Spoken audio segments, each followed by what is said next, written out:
motion, not peace.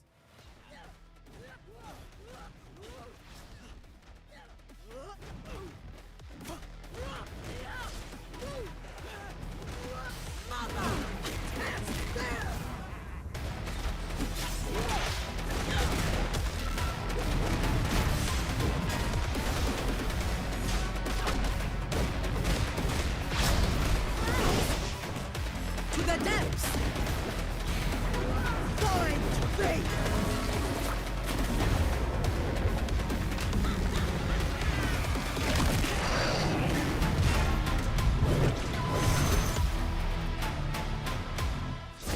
Hey everyone, I'm Caroline, game designer on 2XKO, here to give you an update on the latest addition to our roster, a champion who will be available to play for the very first time at this year's Evo Japan, Illaoi, the Kraken Priestess. As the prophet of Nagakeboros, the Great Kraken, Illaoi's faith demands that she take control of her own destiny by always moving forward. She wields a golden totem to test the will of her opponents and summon tentacles to fight by her side. In 2XKO, Illaoi is a heavy-hitting juggernaut who overwhelms enemies with pressure as unyielding as her faith. She's all about landing big hits and dealing big damage, then using tentacles to lock her opponent down and combo out of control. Her kit revolves around summoning and activating spear tentacles. First, she can use any of her S2 specials to spawn a tentacle. Then, she can use any of her S1 specials to trigger a tentacle follow-up attack, as long as her opponent is within that tentacle's splash zone. Even if her opponent isn't in range, Illaoi can use certain moves to teleport the nearest tentacle to them. She can also use Prayer of Motion or Prayer in Stagnation to activate tentacles from a distance. While tentacles are an important part of Illaoi's kit, she's not a puppet character. We didn't want it to feel like her tentacles were doing all the fighting for her. Instead, they're like rewards that Illaoi can earn by playing well. It means always staying in motion and taking smart risks to take control of the game. Illaoi can also lose tentacles if her opponent hits them, in which case, Illaoi can still do big damage, but she does lose access to some of her strongest neutral options. This means she'll have to take more risks or use an assist to engage her opponent, which isn't ideal. In development, there was a lot of debate around how tentacles should work. Should they be a true extension of Illaoi? Should they be completely independent of her? Both of these options felt very sink or swim, so we opted for a more balanced route where Illaoi can activate tentacles without making direct contact with an opponent, but that opponent still has counterplay against them. Beyond her tentacles, we wanted Illaoi's kit to capture her incredible size, strength, and momentum, and her supers are no exception. With her S1 super, Crashing Waves, Illaoi picks up her opponent, swings them overhead, and slams them into the ground twice. If she already has a tentacle up, holding S1 will reposition it so that she can stay on the offense after her super ends. Her S2 super, Wrath of Nagakeboros, summons giant tentacles that smack the ground around them.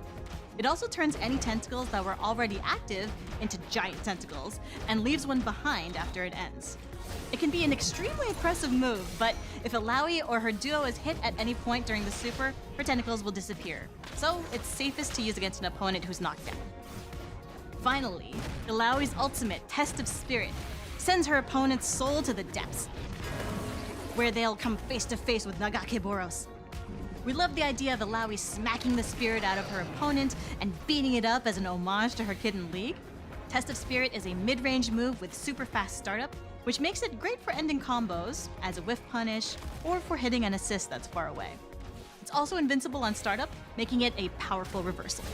Illaoi is pretty capable on her own, but her powerful assists make her an equally formidable tag partner. Her back assist is a long-range tentacle strike, same as her S1 special. If there's already a tentacle in range of her opponent, it'll perform its usual follow-up attack. Illaoi's forward assist is the same as her S2 special. On its own, the assist is great for controlling mid-range, but using Handshake Tag immediately afterwards lets Illaoi swap in and use the tentacle she just created to keep the pressure on. When she's not on screen, Illaoi's tentacles stick around to offer her teammates an extra offensive support. Even when she's KO'd, Illaoi can use Last Stand to activate Wrath of Nagakeboros and send the opponent to Tentacle City. When choosing a tag partner for Illaoi, remember she wants to back opponents into a corner, but getting them there might be risky. Illaoi's ideal tag partner is someone with strong neutral and high mobility who can make space for Illaoi to engage.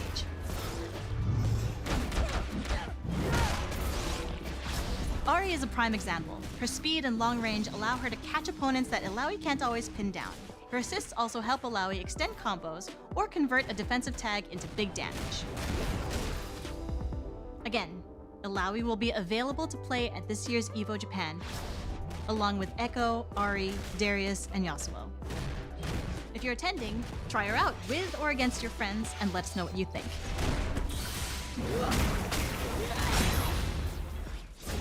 Otherwise, you can still sign up for at-home playtests happening later this year, and follow us on social for all future Illaoi updates.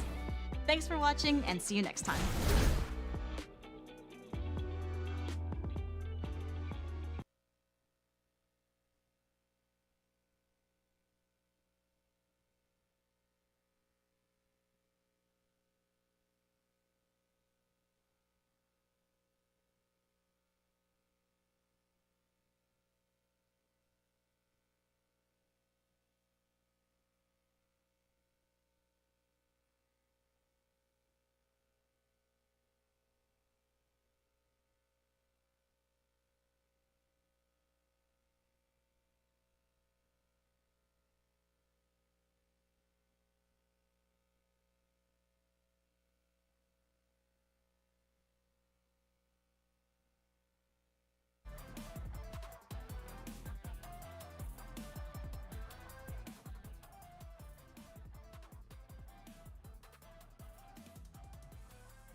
Yo, what's up, everybody? This is Jules JP. This is Evo, day 3 at the 2XKO booth. We're all getting ready. It's finals day. Super exciting. I want to give a big shout out to Marlon Pai here, who just won Guilty Gear Xrd. He is the Evo 2024 champion. Yeah, he just won right before this segment. Yeah, it's very impressive. I am very, very impressed. And then also we are joined here by Emily Wang and BoxBox. Thank you so much for taking time to come out here. This segment is going to be all about learning Yasuo. So I'm going to go disappear. I'm going to leave you guys to it. Ask Marlon Pai all of your questions. He's a great teacher. Have fun, you guys. Okay. Right, let's go. So I know you already played touched around Yasuo yesterday, so I'm going to go through the move list for y'all. Yeah, I would say I press buttons. Yeah, I'll teach you how to systematically push buttons now. Which one of us should pick Yasuo? You can be I don't Yasuo. know, it's you. Yeah, you can be Yasuo first. I'll be All Ari. right. Because I only got to play Ari yesterday. I'll take the pink. I'll take the pink color.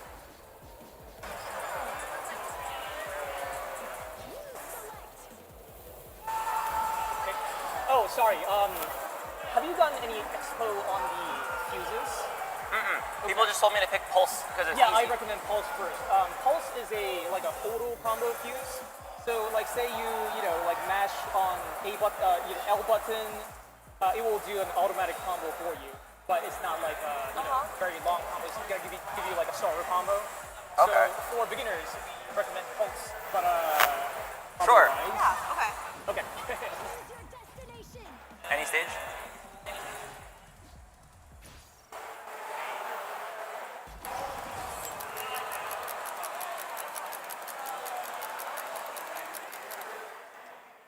Okay.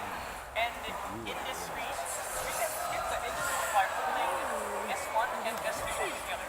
But everybody has to be pressing at the same time. Oh. Okay. So, okay, this is Yasuo, and let me go through the normal moves. Okay. So, from the top, light, medium, heavy. Heavy. Yep. And the heavy can be charged. As you just saw, this is heavy button, the non-charged, it's the charged version. I'll explain all these later, but I'm just going to go Does through it do all more of them. damage or does it just delay? It does. It does do Okay. more damage, and of course delays. And on hit, it's way more hit stun, and on block, it's way more block stun. Okay. Oh, by the way, how is your lingo in fighting games? I know you're new to fighting games. I played a couple hundred hours this year. That's it. I see. I got you. Okay, Yeah. okay. All right, you went to Masters in Street Fighter, right? Well, yes, and Yeah, I'm at Evo okay. here now. I'm sorry. Yeah. Let me take that back. Okay, got you. So those are the normal moves, and of course you have the crouching normals. And one more thing I want to go over in normals is the existence of launcher. So Launcher? aside from standing normals that I just saw and the crouching normals, he has crouching forward H, which gives you this launcher. Oh, okay, crouching. There you go. And if you charge it, it becomes a sweep, which I will go over later. And if you don't charge it, yeah, that's what I get. Oh, okay. Yeah, and that is like a combo starter, which I will go over later, but let me just go through all of these.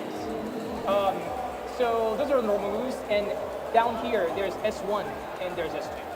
S1, I'm gonna go over S1 moves first. These are the special moves. Oh, there's a book. Yeah, there's a book like here. So raw S1, standing S1 is Steel Tempest, as you probably know. This move is a very simple move. It could be used to like poke the opponent. It can be used for neutral. It can be also used in combos. And another use for this is, actually, I will mention the other use a little later because it deals with another move that I will go over. Here's an example of a combo using Steel Tempest. Like a beginner can definitely end a combo with Steel Tempest and maybe call an assist and call it a day with a handshake tag, or you can cancel this move into the stance move which I will go over later, which deals with combos too. Anyway, so this is a simple move. You can use it for like neutral combos. Do specials cost any resource? No. Oh. Yeah. Specials are just these So ones. what's the difference between like a special and a heavy or something? Well, specials do chip and some chip damage. Yeah. And I want to say they cannot be canceled into like say other normals or other specials in general. But normals can generally cancel into other specials or maybe other normals too.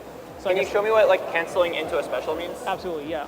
So I went over LMH, and this is LMH into S1 cancel. So I did LMH, and then at the end I canceled the H into S1. Can I try? Absolutely. LMH special? Yeah. There we Okay. go. Yep. So it just changed together? Is the what cancel means? Yeah. I know you. Oh, right. You played a. Right. Tekken and Street Fighter don't really have cancels, right? Except for maybe special cancels. Like I guess similar to like doing a low forward special type of thing. Instead of you having to input a command, you just press one button because we don't have any special inputs. Okay. Yeah.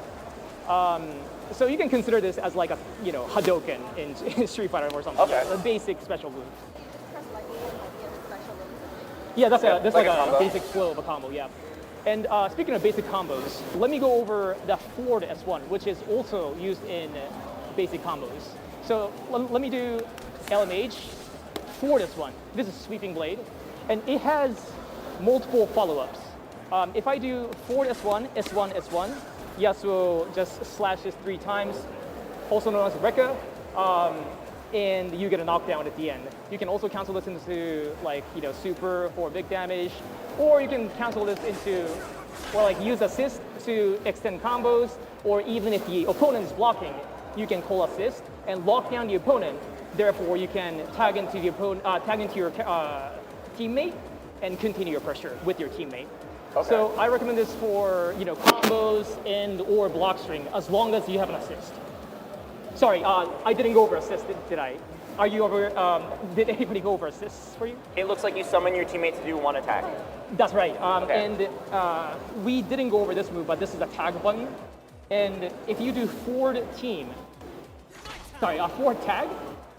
you get an assist. And if you do back team, do you have the? Oh no. Help please. We need button mapping. I think she has to press it, right, to assist me? Oh, right. You guys y'all in a duo right now. Sorry. I got a brain fart. So I think if you press forward assist, you'll come out and do an attack. Yeah, I think I just did. Try now? Yeah. Nice. There you go. That's a forward assist, I believe. And if you do back assist, you get something else. Back assist? Yep. Oh. And Oh, it's a different attack. yeah, it's a different attack. And when your assistant is assisting, you, the point character, can press the team button and tag into the assist, kind of like this. And now I'm using Ekko.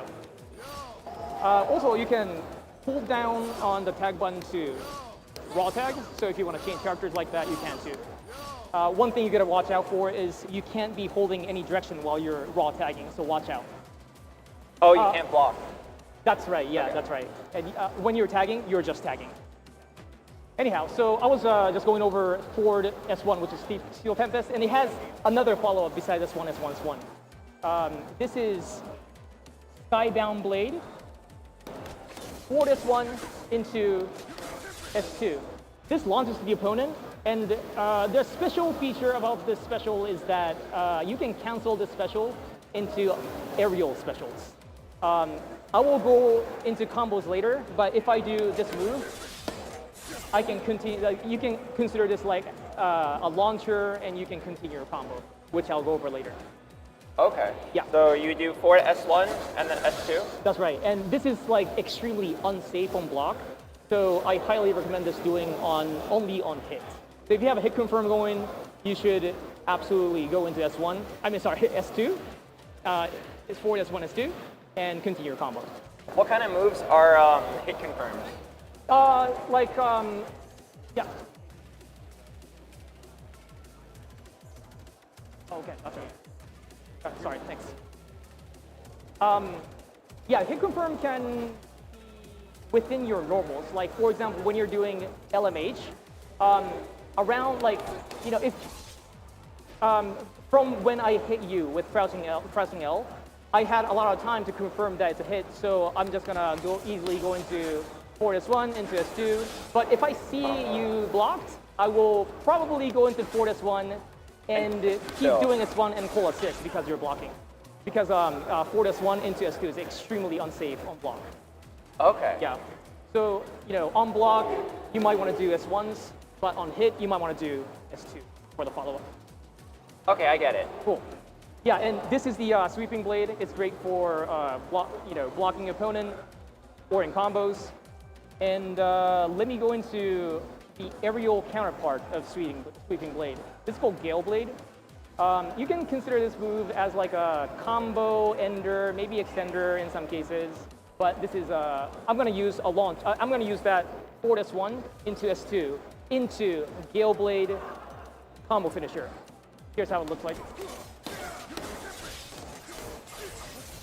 So this is like an easy combo and wrap up for like an easy combo. Give it a try. It's so you can start with Light, LMH. medium, heavy. Yeah, And then forward S1 and then S2? That's right. That's yeah. it? Yeah, and then while you're still in the air, Yeah. S1, S1, S2. Okay. Yeah.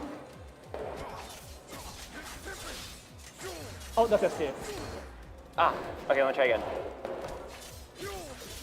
Oh. Yeah. Forward S1, 2. That's, Oh, there wow. we go. There That's we half go. the health Yeah. bar. Is it? Wait, let me try it again. Wait, hold on a second. Did we forget the tune damage for this build? Let me see. I pressed S2, my bad. It's all good, One is one. Nice. Yeah, I would say like 30%, 35% maybe. So it's, wait, can I try real quick? Wait, it's forward, light, medium, heavy. Light, medium, heavy. Forward S1, S2, S2. S1, S1, S2. That's what it is. Okay. Yep. Oh yeah, the timing for the LMH might be a little tough to get used to in the beginning. Oh, there we go. When inputting combos, Yeah. are you supposed to like kind of mash the next step until it happens, or do you have That's to right. precisely time? Okay. Yeah, great question. I recommend you to use the buffer, which is like pressing a button before the action even happens. So like if you're doing LMH, instead of waiting for L and M to hit first, just kind of dial it in. You kind of know when it's gonna hit. So like just, oh, there we go. Okay. Yep. Okay. Forward Yeah, S. nice. Yeah, a little earlier and you'll get it.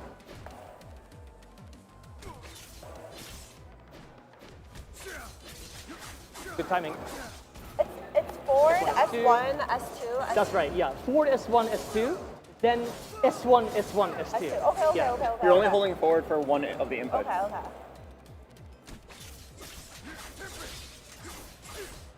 Oh, close, yeah, and then Okay. S2, and then S2, Okay, yeah. S2 at the end. Okay, last try. Nope. It's all good. Hey, oh, this is. Oh, you I need the dropped S2. that. I dropped that yes, too. yes. Okay, that's fine. Okay, yeah, close enough. Close enough. We'll get it later. All right, so that was Gale Blade, the aerial counterpart to Sweeping Blade, and now let me go into Turbulent Wind, which is a projectile move. So this is, we were just talking about S1, but this is an S2 move. So if you press this, you just tap this, you just get a little bit of fireball projectile. Nothing too special until you use this move with Wind Wall, which is the move I wanted to talk about along with some other features. So if I do Wind Wall here, and if I shoot S2 into the Wind Wall, he can augment the Wind Wall and create a tornado, which hits 5 times, and you can use this to lock down the opponent, and if the opponent happens to get hit, you can probably very easily get an extension afterward. Oh. And remember when I was talking about S1? Try doing Wind Wall into S1 real quick. He can also do Steel Tempest into S1 and create this killer, sword projectile which tumbles me. And yeah, you can use this for like neutral, you can use this for like a combo starter. There are many uses, but I'm not gonna get into too many technical things. Here's another move that I wanted to get into along with this move. So when you do this, he can like kind of chase after the beam and start his offense. For example, kind of like this, yeah. And this is the move that I'm gonna get into right now. This is a stance called Calm. Yasuo has this stance. This is crouching S1, down and S1. Launching S1. Yep. And in this state, he has a completely different set of moves. So if I go into Calm and press L, I get a stomp. Yep. And if I go into medium, I get Lashing Wind, which is great for quick anti-air or combo extender. Oops. Yep. And this is jump cancelable on hit, which I will get into later. Calm into H is Sever Wind. This is a big forward slash, which causes a tumble. You can use this for combo starter or just, it's a really good move in neutral. And similarly, you can go into Calm and do down H for Sever Cloud. This is like an anti-air version of Sever Wind. Yeah, it's also very widely used in combos. And another thing I want to... Wait, hold on, sorry. Sever Cloud. Yeah, so he also has some special movement off of this. So going to Calm, and if you press S1, he has a special dash, which is projectile invulnerable, and it goes around the opponent. So you can go for cross, just like that. It recovers fairly quickly, so you can go around and go for some kind of cross-up. If you do this raw, it's not that hard to see, but if you do it along with some, assist or when the screen is busier, it's gonna be pretty tricky. Similarly, if you go into Calm and press S2, he has this short hop, which he can break out and go into attacks with. Yeah. This is used for like quick mix-ups off of frame advantage. If you're able to get this out in front of your opponent, you can go for like a high mix-up, low mix-up, all that jazz. So yeah. What's like a really good move to like assist into?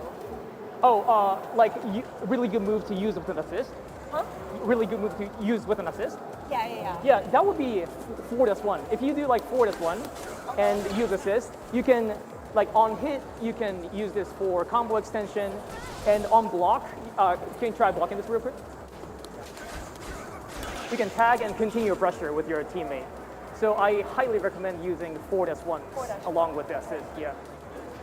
Okay, back to Yasuo. Sorry, where was I? I was doing upwrapped and let me go into other movements. So when you go into calm, you can also press back or forward and go into like regular movement. But something special about this is that when you're going into these regular movements called tailwind and headwind, you can cancel the first few frames of the dash into your moves. This is where the technical aspects of Yasuo comes in. I know you're a Revan player. I know you can handle this. Let me get into this real quick. So you dash and like you dash a little bit and you can use these moves. These will come in very handy in combos, which I'll go over very shortly. But just know that you can do like a forward dash or a back dash into your moves and your special moves as well, your S1 and S2 follow-ups. So you can go into movement, into special movement as well. If I try this, go into calm and like just try back or forward and then press S1. Yeah.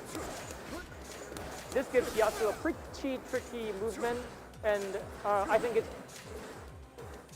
it's menacing when you use it with like assists or some of the setups that he can have winnable. Yep. Oh, I see. So like from right here, you can already get behind your opponent. That's right. Yeah. Very quickly. Yeah. Example usage of that, like if I have a knockdown, I can go into this and chase down the opponent. Or if you dash a little farther, you can potentially cross up the opponent too. So it's very useful for like setups after a knockdown. Yeah, or like using it with assist, for example. Whoops, sorry.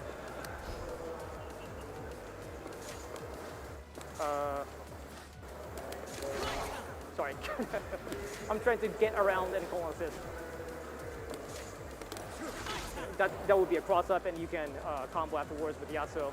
All that jazz. I think there might be some mic issues. Oh, there's a mic issue? Yeah, I think so. Sorry. I don't know if we want to just keep going or if you want to try fixing it.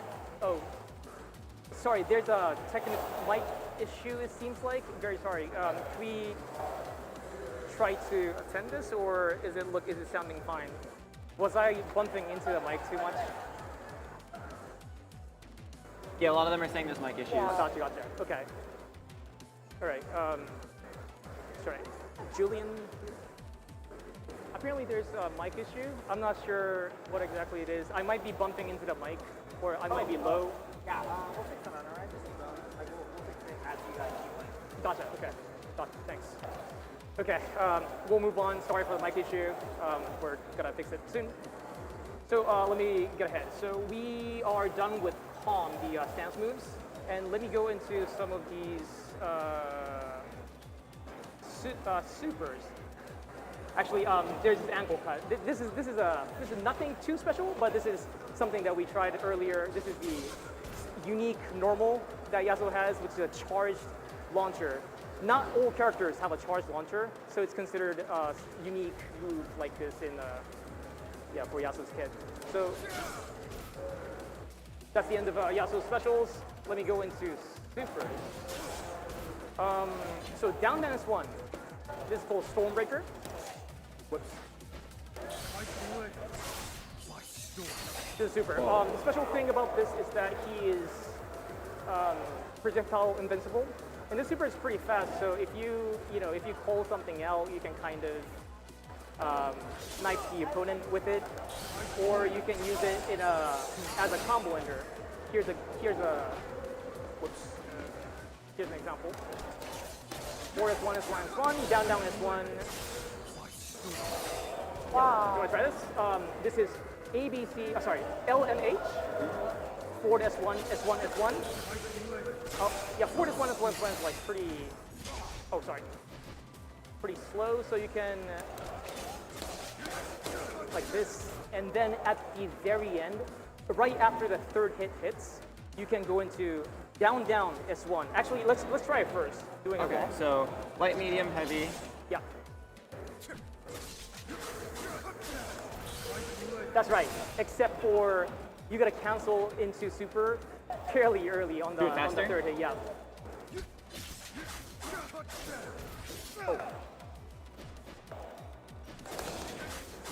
Oh. It's okay, it's good. Uh-huh. That's close. A little earlier. Okay, you know what? Actually, let me start level 1. There's another route to go into this, which is LMH S1 into down S1. There we go. Oh, I get it. Yeah, quick I little get combo it. that gets you a knockdown. There we go. Ah, a little bit. Try even more. Oh, also, I recommend pressing LMH a tiny bit slower, like this. Yeah, Okay. There we go. That's the closest. Let me show you one more time. The timing window's very fast. Yeah. That's like the earliest possible. You don't have to do it that early, but know that you can do it that early. Oh. You're a legend. There we go. Want to give it a try? Oh, because you have a buffer. You can That's put right. the S1 early, Yeah. and then just start working on the down super. That's right. Okay. That's right. You want to try? It's okay, it's okay. I don't want to take up more time doing this. It's okay. Maybe I feel later, maybe later. Yeah, okay, gotcha. Maybe a little later. So that's S1 super, and there's S2 super, Rise with the Wind. This is also useful in combos, but it has a special feature over S1 super, which is it can be used when the opponent is knocked down on the ground. So say I cause a hard knockdown, which I can do with. Remember that move? Yes. After this move, it causes hard knockdown, and I can go into S2 super, which is this. Rise with the Wind. Oh, that's just And cool. yeah, this is a. He's knocked down, but I can get him up from the ground and hit him with the super. You get even more combo after that? I will get to that right now. And here's a ultimate. This is his last move, ultimate last breath. You all might be familiar, but whoops. Sorry. This is last breath. This is the ultimate move. Yeah, it costs 2 bar of meter, and it is fully invulnerable until hit. And another special thing about this is that it can be cancelled from S2, S2 super. So 1, 2, 3, and super, and then I can cancel that super into the last breath. This is like a little bit of homage to, you know how Yasuo super or Yasuo's ult works in the knock-up target. into, yeah. Doesn't this cost 3 super? That's correct. He can only access this when he has absolutely maxed out meter. Past the max? Yeah, no, you can have 3 meters to do this, but that's the max meter you can have. So you have to have max meters to be able to do this. Yeah. Want to give it a try? Oh god. Yeah. Actually, you don't have to use launch like I was doing. You can do the for S1, S2 for the air combo route, and then do the S1, S1, S2. Yeah. Yep. Oh, the S1, S2, and then S2 ult. S2 super. All right. Got So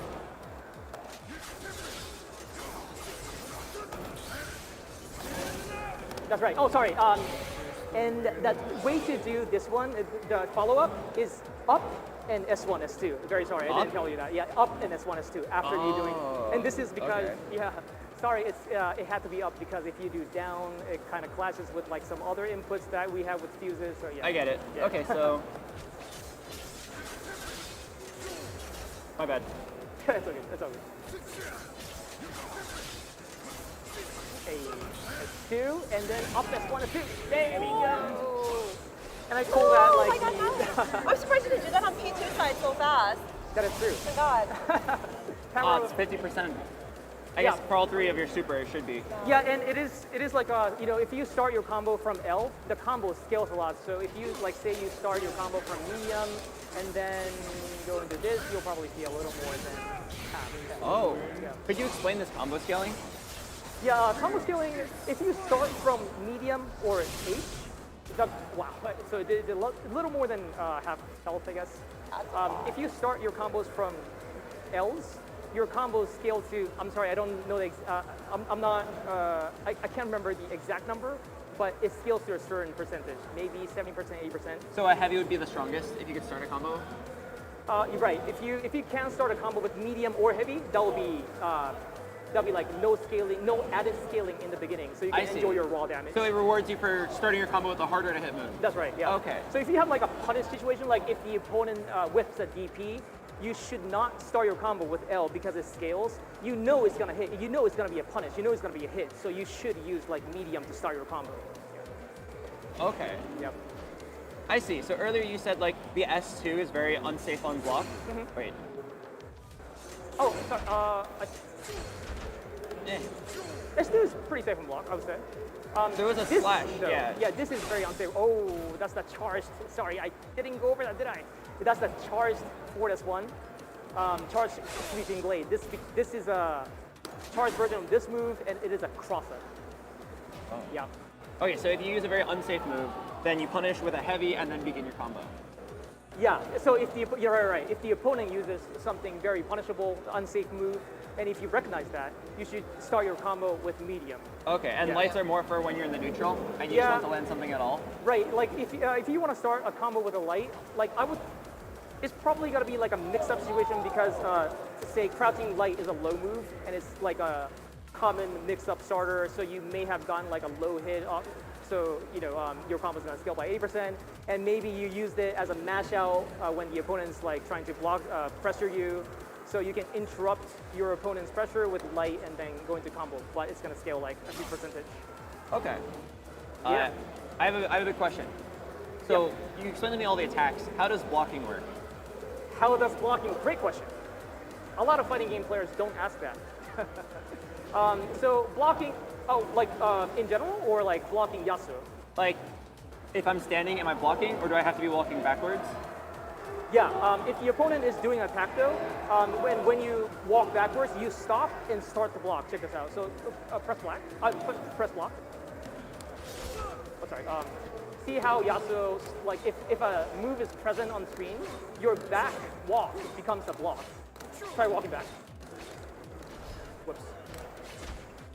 See how Yasuo started the block without even, blocking. Okay. Okay. So if you are holding back when an attack is active, you will block. Okay. So blocking, to be blocking, you have to be giving up your space. I mean, if the opponent is doing a move, you will not move, so technically you won't give up your space. But if the opponent is not attacking, you will continue to walk back. However, you can block low and stop yourself from moving backwards. Okay. And I would say this is generally a safer way to block in. Right, you were playing Tekken, right? You can think of this as blocking high in Tekken. 2D games blocking low, I would say, is equivalent to blocking high in Tekken. This should be It's the the neutral. default block. That's right. Okay. And this is because the low attacks are gonna be like faster moves that you can possibly react to. It's like, for example, this is like a 7 frame. There's no way you can react to this, so you should generally be blocking low. And if you react to an overhead, you should block high. Overhead. Can you show me an overhead move? Yeah, unfortunately, Yasuo doesn't have a overhead. Ari does actually. Let me borrow her. Oh, sorry. Ekko does too. This is an overhead move. I see. It's slower. Right, and so this is low crouching L, and this is overhead, the down forward medium. You can see how the overhead is way slower than the crouching L. Okay. So you can just always block low and then react and let go when you That's see right. the overhead. That's right. Okay. Kind of like blocking high, and then if you see a low in second, you either parry or in. Okay. Like the opposite. Okay, so I think that was it for the move lists. And I wanted to tell you a unique feature that Yasuo has now that we went over the move list. So Yasuo is a special dude, and he can cancel his special moves into calm, into the stance move, which allows Yasuo to kind of custom make his combos and block strings, and allows him to do stuff like this.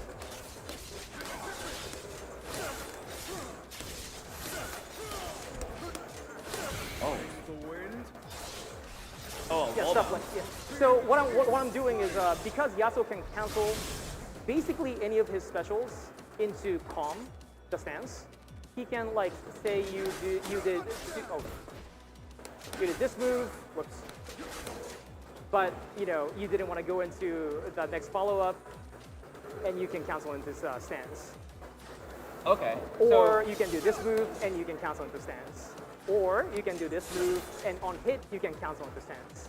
So there are many ways to go into stance and there are many ways to make his combos work. So he's like highly technical. You might have to know the cancel points to construct his combos, but he still has basic combos like this.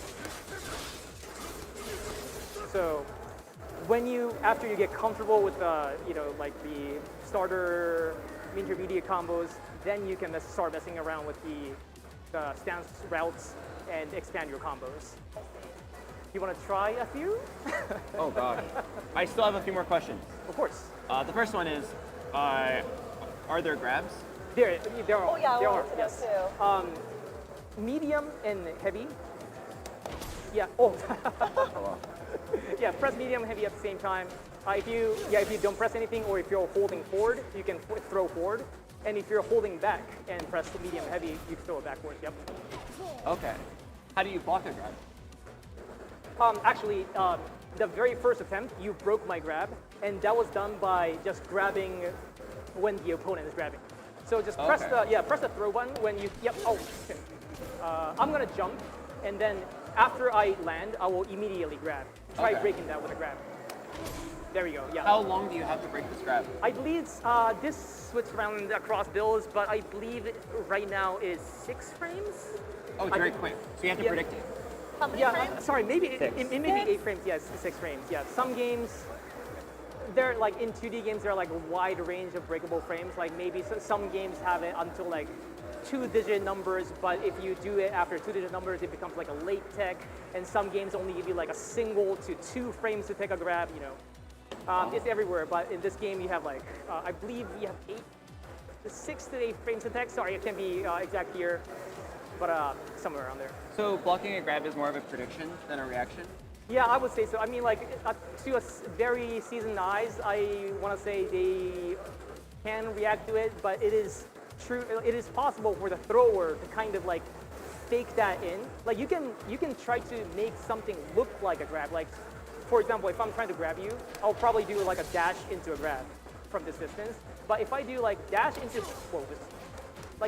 backdash, the opponent who saw me just dashing forward will assume that I'm gonna go for a grab, and maybe they want to, break Block it? Right. But then it would input a grab and you can punish me. Right, and because I backed up, I can punish your grab attempt or Can you break like attempt. jump a grab? Or Technically, yes. Right now, because even if actually, can you try to whip a grab? I'm gonna dash in and try to grab. Okay. And try to break it. Yeah. I see, Yeah, you can something punish something that. like this. Yeah. I see, that's cool. Yep. Okay. Any other questions like that? Yes, Or- somebody told me there was a parry button. There is. Yes, there is. Sorry, I'm not going over the basic mechanics.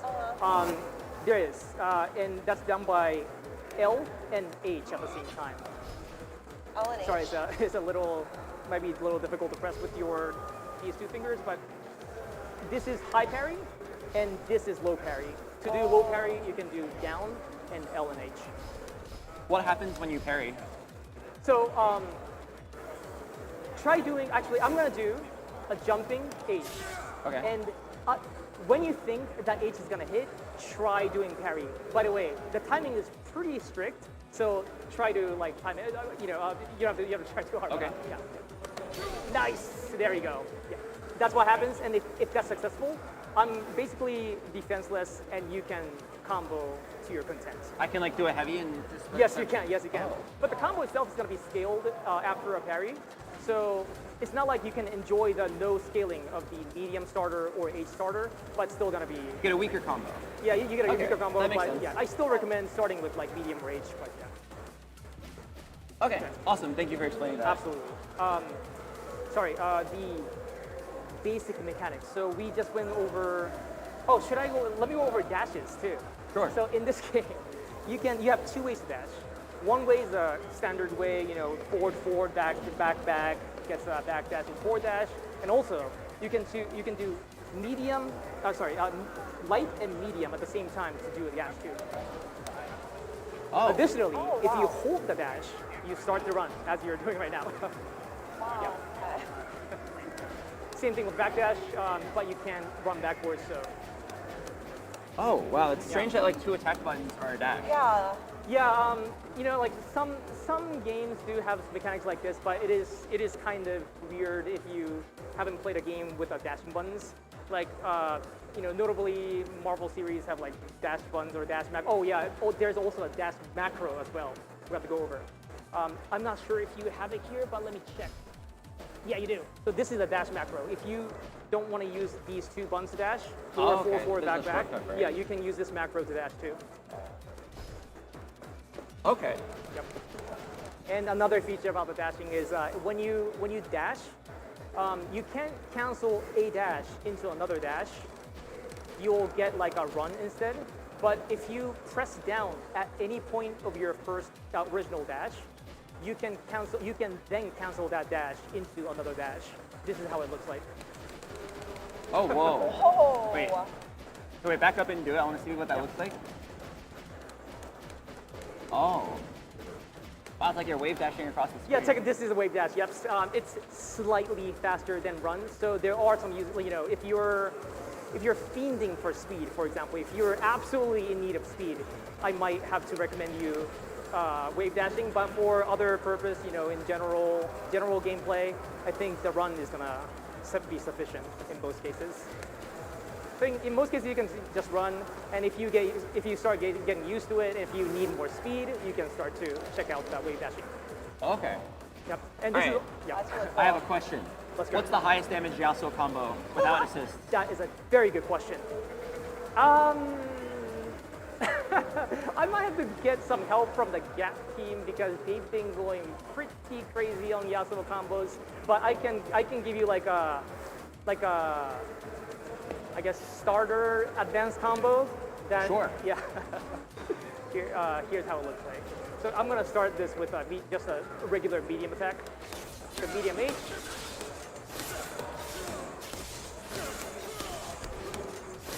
Oh my god. Oh, it's still going. Sorry.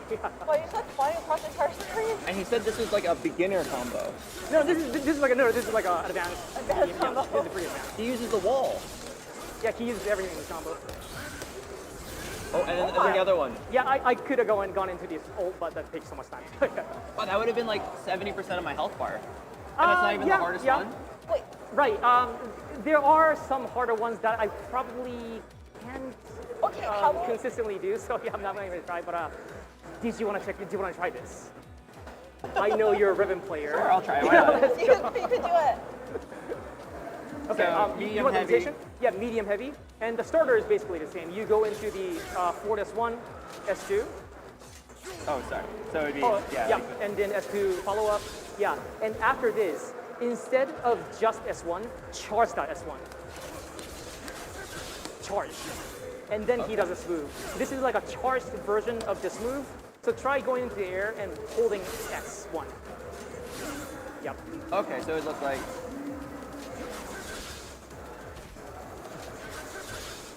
That's right. Okay. Okay, and it's gonna get pretty complicated, but here we go. After you land, you can cancel this move into calm, which is crouching S1. Try doing JS1 charged into down S1 calm. By the way, this is only possible on hit or block, so it does not work on whiff. Which is kind of like an homage to Yasuo, you know, if you don't know when exactly to go in, if you are not sure if it's gonna hit, you will get punished severely. But if you know what you're doing, you can string your, offense into the next steps. Okay. Okay. So after you do this cancel, after you do this cancel, you can do stance into medium. Okay. That's right. Yep. So you wanna try it up until that point. So it's gonna be like, Sure. yeah. Okay, so.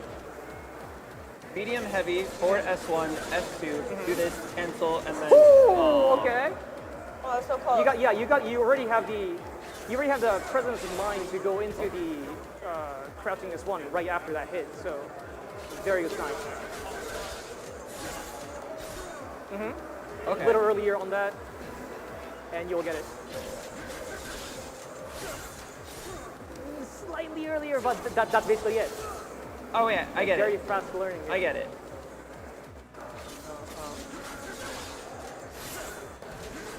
Okay, my bad. But Yeah. let's keep on to the next part. Okay. It's alright if you want to keep practicing. So, going to this, and this can be jump canceled. So after this hits, just jump forward, and you can do this move, which I didn't go over aerial normals, but this is aerial aerial down A3. Sorry, aerial down H. Sorry. So going to the air. Down and press heavy and while H. in the air. Yep. Oh my gosh. So yeah, there's different heavies. Whoa. Yeah, there are. Every character has. Aerial down 8. Yep. Okay. Wow, the aerial explanation is so And this cool. is very useful in combos because if you get a hit on this, you can just go into. Sorry. Yep. And continue your combo if you know what to do afterwards. So for this case, that. Do the same thing. Go into that. And the next step is really just jumping and doing a normal move. Try doing the stance, M, and after that hits, try going into a normal move in the air. And after that normal hits, you can go into that J down heavy. Huh? Are you saying? So after this hits, Yeah. and you go into any normal move, any like Okay. H or medium, and then go into J down H. Oh. Yeah. Okay. It's an advanced combo. So what's like the highest damage, like tag in combo that you know that Highest can be damage done? tag. That we probably don't know that yet. Like You I don't mean, know? yeah, there's so much flexibility in tag combos Uh-huh. that like I don't know if we can determine one combo as the absolute max damage. Can you like 100-0 someone? One more time. Can you 100-0 someone? Okay, awesome. Like one touch kill. Like, huh? Like one touch kill. Like you kill in one touch kind of thing. Yeah, with like a tag in? Technically yes. Technically yes. But I don't know if I can execute that right now, right here. Okay. But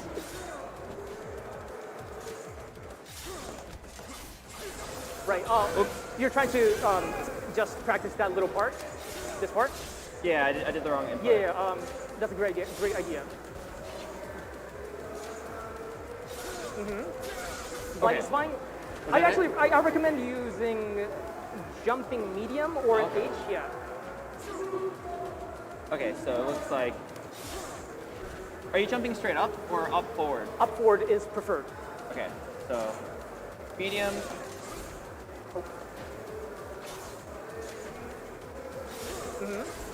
Oh, down.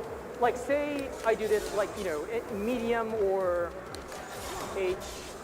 And none of these yet. Okay. We're just dealing with normals and down H. This thing. The timing window feels very short. It's pretty hard. So in stance, medium to launch him into the air, jumping medium, That's right. too slow.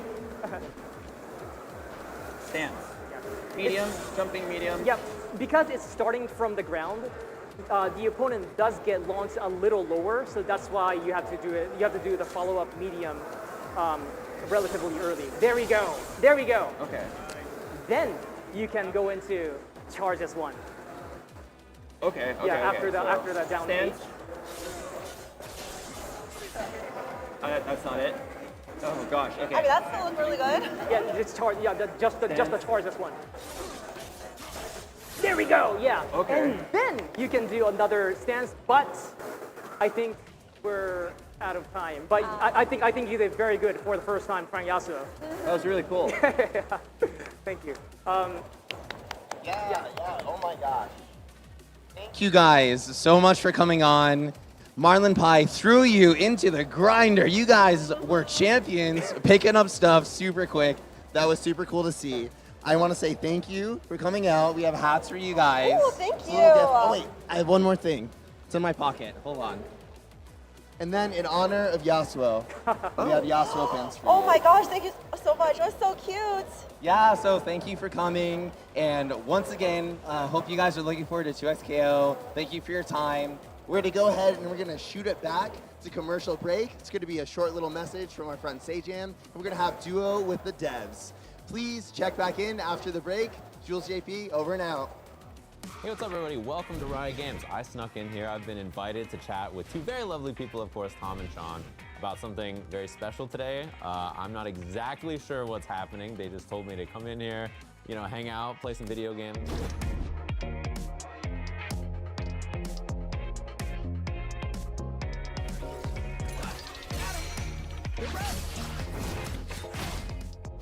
We're here to talk about our first playtest towards the end of this year. It's going to be in August, calling it Alpha Lab.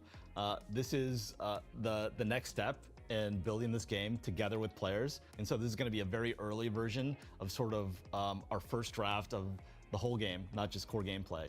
So it's not just the two characters on screen hitting each other and then the assists coming in and stuff like this, but the actual around that, playing online against other human beings. Yeah, exactly. So it's going to be an online play test. Offline play is there, but it won't be in this test. And you'll be able to play from at home, PC or Xbox or PlayStation 5. But the whole experience of like how you get into the game, what are there things to do other than fight? We have some great ideas and we put them together in a little package. And so it's going to be a little jank, but that's kind of the point. It's important that we hear your voice at an early enough stage where we can actually make changes. Yeah, and I get the sense that this is really just the bones of it, right? Like the gameplay is there for everybody to mash on and have a good time, but the bones and the outline of all of the other systems in the game, like how you play against other humans, what the UX and UI and stuff like that looks like, all these other features around the game besides like I'm playing and hitting another character on the screen. So when people get a chance to play this at home, what kind of feedback are you looking for? You're not just looking for, I'm the Evo champion and the frame data on this needs to be different. You know, you're looking for everything, right? Like I went to play against my friend and it was hard to figure out how to play against them, or like, you know, these kinds of things. Like, what are you looking for and what kind of feedback is helpful for you? Yeah, exactly. This is our first draft of like sort of the whole game loop, right? So how you get into the game, how do you like play with your friends? We're trying some things that are, you know, some things that are conventional to be familiar to you, some things that are new. And we want to get your feedback on how it's all holding together. What's your wish list? Like based on what you're seeing, like what's missing? Tag me in. Yeah. Sean, tell us about the kind of cool things that we're looking for. Yeah. To Tom's point, and kind of to your earlier point, this is really early, right? And so when it comes to the type of feedback we want, we really do want to hear everything. Even like the push the glasses up, like actually that stuff's helpful. Yeah. You know, the larger parts of the game, the around game, even though it's very early, we want to hear about it. Yeah, I get the sense you guys have direction. Like this is what we're thinking about doing. So, you know, it seems like feedback of like whether you think that's a cool place to go or not is good. And to your point that Tom just mentioned, it's not just, oh, this is all the stuff in the game, this is what I like about this, but things that are missing. If you're like, oh, I really wish this feature was in the game, right? Maybe you guys are already planning it, but maybe it's something you weren't thinking about and it might be useful, right? Absolutely. Yeah, we're long-time fighting game players and we just want to make a better future. And this is like the first step there, and it's the first step of many with players in this capacity where people can take it home and play with it. All right, so this test is coming out. People are gonna get a chance to play it. So when I boot up the video game, if I get in, when I boot up the video game and it's time to play, like what do I have my hands on? First and foremost, you know, we're gonna let people that get in be able to invite one other player to come in and play the game, which is really exciting. So, you know, you get in there with a friend. You're gonna see the champions that we've seen so far up through Evo Japan and Combo Breaker, but there's gonna be a new champion to try out. And so you'll see things like, you know, Ari, who will have a little bit of an updated kit, a little bit easier to play, but still have that ceiling. You'll see other things like we'll have a new fuse called a pulse fuse, which is the recommended way to play it. It makes it much easier and get to the fun more quickly, as well as some changes based on feedback we've heard around how long combos are. So we're reducing some of the outliers, and also we're upping some of the special damage and early combo damage to just make matches go a little bit more quickly. Every time I see you two, they're like, yeah, you know, last time you guys mentioned this. It's basically been like every time I talk to somebody on the team, it's like, you know, you guys mentioned this last time and in this build, this is new. So tell me what you think about it, right? It's been almost always universally, hey, some change or something that somebody mentioned last time is like in this version. So I'm sure the same kind of thing will happen. But I wanted to touch on this fuse that you were talking about a second ago. What's this new fuse situation like? Our aspiration for this game is to make a game that's really fun right away, both for experienced players and like whatever your skill level like with fighting games. If you're brand new, if maybe like you played a lot of fighting games but you haven't played this kind of tag fighter, or if like you're really into tag fighters, like no matter what your background, we want you to have fun right away. And so we try a lot of things, and one of the things we land on is this pulse fuse. The way it works is you can mash light, medium, or heavy, and it will lead you into an auto combo. Right. And so just mashing light, this is what you get. Perfect. And so, that's great. And if you mash medium, you get this. Yeah, spend some meter. Yeah, and spend some meter and it'll go into a super. And if you mash heavy, it goes right into your ult. Of course, you need to have the meter, to go into the ult, so it kind of protects you in that way. But the really cool thing about this fuse as well is you can flow between the options. So like, you can hit this light, get into an air combo, switch to medium, and now all of a sudden it goes right into the other super. Once people start getting comfortable switching, between the different lines of auto combo within Pulse, then they can start maybe like, oh, cool, I can kind of get an idea of how this character's combos work. I can see the basic building blocks, what comes after what. Then they could try it on their own and maybe like lead into an advanced fuse. And also all your manual options still work while you have this fuse. I was gonna say, this whole time you've been on Pulse Fuse doing all these fancy combos and stuff, but like if you want to, you can also do the auto combo. So if you're playing with a friend who's new and they pick the Pulse Fuse and they're learning the game, then you can still do all the fancy stuff you want to do with your character. One of the most important things for us is being able to play with your friends. We were hoping that this could also be one of those avenues to better enrich the duo play experience when someone's brand new. They're having a good time, you're doing the more advanced stuff, you're actually playing the game together still. And again, like, they can take that next step at any time. The option there is really, really nice, especially the onboarding is so much better when you have something like this that helps people out. I actually find myself sort of dipping in and out of Pulse Fuse, like when we're testing a new champion and I'm like, okay, what does this character do, right? And then I say, okay, these are my bread and butters, this is kind of what the champion's all about, and then I try to do it manually, and then I can quickly, it's just a quick way of onboarding to the character by playing and not like watching videos or... Like anything, tell us what you think about it. Yeah. When you're playing with it, you're trying it with different characters, when you're trying it with a friend. Yeah, and that's something I'm really curious about is like when someone else plays it, if playing with their friend liked using it, or if their friend immediately jumped off and was like, cool, I'm gonna go do, this now, and like I'm gonna learn the regular combos. I'm really curious what people think, and when I teach people the game, I will definitely recommend them to try this, right, at first. But I was gonna mention on your topic about gameplay changes, you mentioned Ari has changed quite a bit. So what's the difference between the character from before to now? Because for me, I didn't end up learning her because I thought, well, this is gonna take me some time. Like, she was a character that I was like, I think the floor is probably pretty high here, so when I have time at home, I'll learn the character. That was sort of the way I looked at her. That's pretty crazy because you picked up Ekko, which is like one of our more advanced characters, right? Yeah, well, I learned him and I didn't have time for Ari. That was kind of what happened. I was like, I'll spend my time on Ekko, and then whatever everybody else does with Yasuo, I'll steal that. Ooh, are we hurting each other for sports? One thing we heard a lot about Ari is that people love how she looks, how she plays, and then when they play her, they're like, oh man, this is an ammo system I have to manage. This is a really hard hump to get over, and a lot of the feedback we got was, oh hey, when I hit this S1, it just uses all my ammo up, and then I have to like find space to get it back, and most people can't do that, nor is it that exciting, right? So you still see the 3 Foxfire charges, but there's no more like using the ammo and then having to manually recharge it. Before, when you hit S1, it would do a barrage of Foxfire blasts, and now it just shoots a single Foxfire. But if you hit it a couple times, she'll do multiple hits. So you can just like do something really acrobatic and fun and use her magic. But if you hit it a third time, she does this Rekka where you get paid, and she can continue the combo from there. And that's just because like, hey, I see this character and I want to use her and I want to do something fun. And so the team did a really good job of giving an opportunity to kind of like find this fun and this cool outcome and these acrobatics, this magic right away. However, we still want to add the juice. Right. And so you can air dash after the second hit. So go ahead and try it. And you can, put a mix on it, and it starts to get really fun when you have an assist come out, as well, and then I have to guess what you're gonna do. But, there's counterplay. So if you do it again, and I was any good at it, we could show you the counterplay. So, you can, if they're too predictable, you can hit her out of it. Then she's also got a down S1.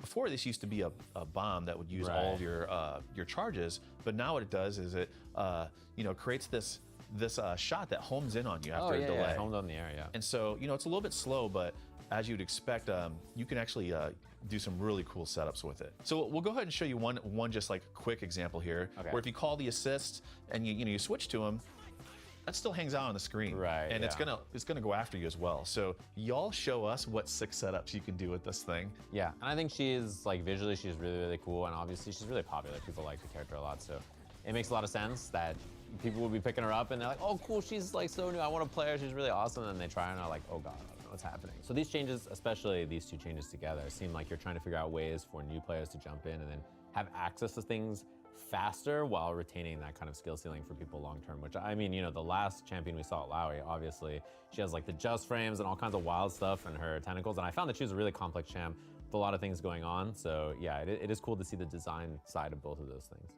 I sort of reject this notion that like if you make it good for beginners and it's sort of, you know, is bad for experienced players. We want both, right? And that's very hard. And with RA, we saw that like we were really nailing it for like the high skill players, but we were just missing for like new skill players. And so now everything that Sean says is like, how do we like raise the bar for everyone? We're just like wanting people to like get to the fun quickly, feel like they can have an impact right away, and then cool, get into that flow state. Let me just get one more. And it's very tricky, right? Because it's a team game. We have to think about duo play. If you kill one champion too quickly, how does that feel? And we're super interested to know from everybody playing and everybody watching, like, hey, like, what does the game feel like now? You know, did we go far enough? Yeah, is the game too fast? Like, is everybody like, oh gosh, I got in there and died in 5 seconds? With versus games in general, when they're newer, the games tend to take a little longer because people don't have fancy combos and stuff, but yeah, people were developing them pretty fast, even from just like playing on show floors. Every time I've given you guys feedback, it's you've come back and been like, all right, we tried it, or we looked into it and like we thought it made a lot of sense, or we did this change, and so there's always like a feeling of whatever I'm saying is not just like, yeah, all right, you say that that's good, sure, guy. It does feel like, all right, this is what, you know, we heard what you were trying here, we tried it like this. So it is a cool feeling to know that that's being heard, and I'm looking forward to seeing what everybody says and what you guys get for feedback once the game is playable. Yeah, we're literally making this game for you. Like the general, you, of course, but also the general you out there, right?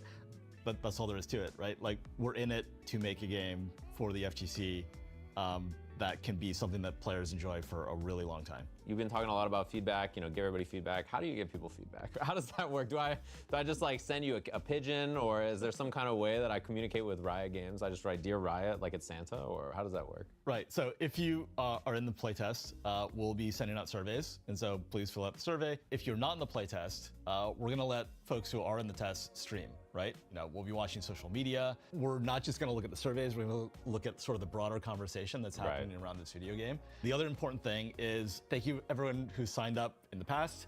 For this one, you're gonna need to sign up again. Sorry about that. And the instructions and how to do all that, we just put out an article on our website, and it's also linked in the description of this video, so check that out. Please sign up again. Yeah, sign up for real this time. Yeah, sign up for real. Or if you've already signed up, sign up again. Yeah. Thank you very much. I'm sure everybody is down to sign up again. I'll be signing up again. So who can get involved? Like what places on the planet can I check this out? Is it everybody? Is it certain places? How are you rolling this out? In this first one, we're starting with a few select regions. It'll be on PC and console. We'll widen that out as we get closer to launch. But for now, this is our first sort of contact with like the player base at large. And so we want to like keep it a little bit contained. And this is sort of like an inflection point for us. Every single time players get their hands on this game, they teach us something new about it. And that's like our whole approach. We're literally making this game for the FGC. If you guys don't love it, then we're doing something wrong. So we've been chatting about this for a little while. It sounds like everybody's gonna be able to sign up, get involved, which you guys have been encouraging everybody. There's an article they can check out, the YouTube description, wherever it is, sign up, make sure you get in there. But what else is, you know, should we be looking forward to in this? Is there gonna be more news, more information? Is it just like you guys are vanishing off the face of the earth until this thing is out? Like what should I be looking forward to? Yeah, for sure we'll have more information about like how this works and what's gonna be in it in the weeks leading up to the test. And if you're going to Evo, you'll be able to take a sneak peek at the build there. Nice, cool. So that'll be there, playable, local play is in it. Local play I is want to there, emphasize that local play exists. Yeah, yes. to be clear, that will just be the local play version of it, Yeah. you know, and so all the around game stuff we talked about will come at the Alpha Lab moment. This is our first step in sort of the next leg of the journey. As we get closer to launch, there'll be more of these. Not sure quite when. A lot of it will be based on what we learn from this test and how long it takes us to respond. Sounds like a plan. So thanks for you two sitting down with me, inviting me in here to chit chat about the game. Thanks everybody watching at home. We'll catch you guys next time with more info on 2XKO.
Welcome back, everybody. Thank you for waiting. We are here with 2 designers from the team. We've got Combo Fiend down here.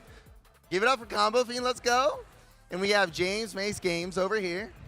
And we're joined by 2 very special players. I love these guys, the bottom of my heart. We got Super Noon over here, and then we got Slash. All right, y'all, we're gonna play some friendly games. I know there might be some banner. Keep it friendly. I'm excited to see these games, though. Have fun. Powered by Salt. Powered by Salt. Let's go. Have fun, you guys. Play some games. Thanks. Enjoy, everybody. Okay, so when you come in as an assist, you can come in like when you see me doing hits or combos like that. Okay. You know what I mean? Do you like to or go in another way immediately, or is, I like to wait? Okay. If I'm over here I might give you a little time while there's support, so you can play around it. You're like a shield. Yeah. I'll do my best.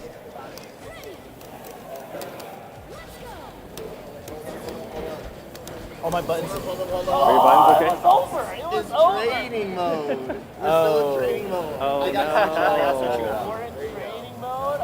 My buttons are also wrong, too. Oh, your buttons too. I'm sorry. Man, I was ready for blood. Look, the stream knows. If they hear me, like I was ready for this. I was ready for the smoke, guys. Dude was so ready. Like, you immediately dashed in. You see a fight. I was like, no. Yeah, I was like trying to dash. I was like, wait, I don't have anything. Oh, sorry. No, you're good. You're good. Just gotta fix it. No, I saw like all meters are like full. I'm like, wait. Okay, can you hit triangle for me? Okay, you should be. I think it's pad B. Yeah, whatever default. And then stick B for the rest of you. Okay. Pick me. Oh. Okay, if it doesn't work out, I will come back and help. Oh, actually, I think you guys changed my controls. I'm P4. Oh no! Yeah. Okay, hold up. All right. It's a bunch of. Yeah. You know, These are the joys. This is Yeah. live content, folks. Yeah. We're doing it live, guys. Doing it live. Not rehearsed. It's good content. Oh man. Hiding the secret streams from stream. Oh, I see. Oh, it's 3 in the menu. I see. I'm good. Are you good? Yeah. Okay. Can you hit yours again? Okay, cool. Okay, we should be good. All right. All right, let's run it. Yeah. Sweet. Stream says fix mic, please. Couch mic's not working. Yeah. Okay. Couch mics ain't working. Oh, did you pick Echo? This already colors fire. I know, right? Force of habit. It Yeah. looks so good. I mean, all of it looks so good, but some of it looks so good. Wait, we're double down still, right? Huh? Double down? I love it. I love That's it. my favorite. We're gonna do really cool stuff. We're gonna do really cool stuff. I hope.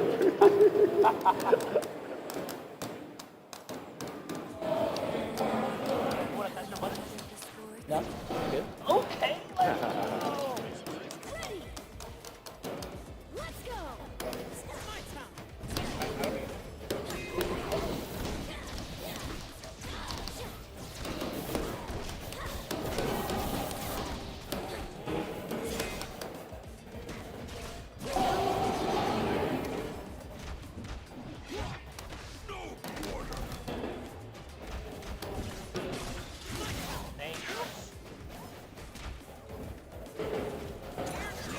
Oh, that was kind of sick.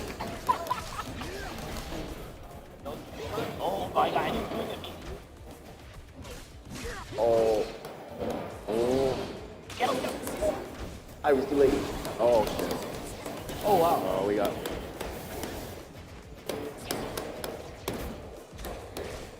Oh no. Oh man. Oh my god, you're dead. Nice. No. Check it. Okay. It's okay. I'll be your last stand. I'll be the last stand. Oh, yeah. Oh. Chill. Oh no, I need Confirm. Oh. Okay, you got this. You got the flash. You got the flash. It's okay. Run start. It's okay. Thank you. You just have to get comfortable. We got it. Yeah. Let's go.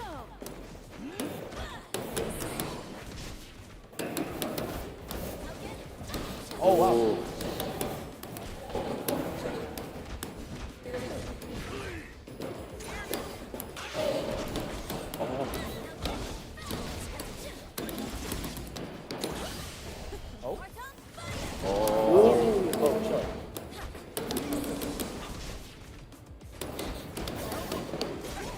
Good roll. Oh, nice grab. Okay. I'm gonna try and get you in.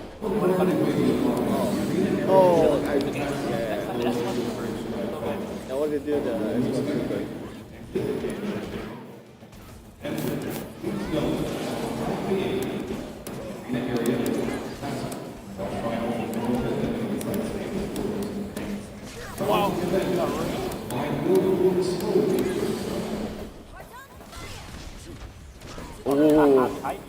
Oh, nice. I'll tag you in. Oh. Okay. Yes. Let's go. Okay. Oh my god. Oh no.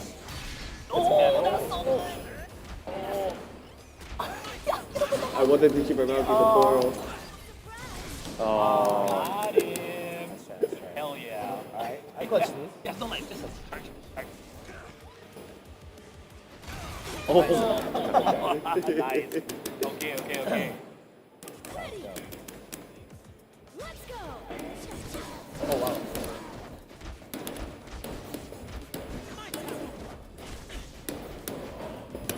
Oh wow. Nice.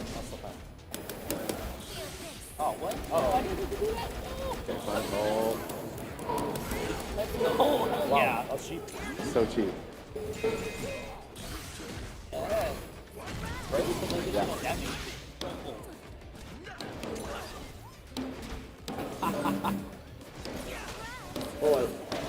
Oh no. Ooh, nice. There you go.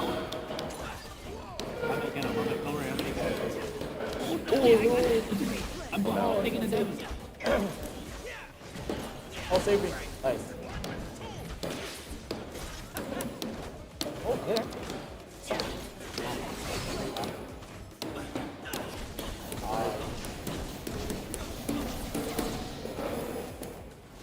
Oh. Oh. Yeah.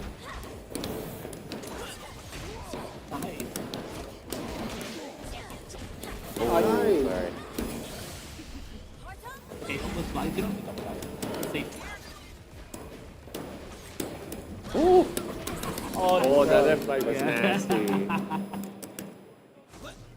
Oh, yeah, we got him. Flash. I got you. Yeah, we got him. Oh, good job.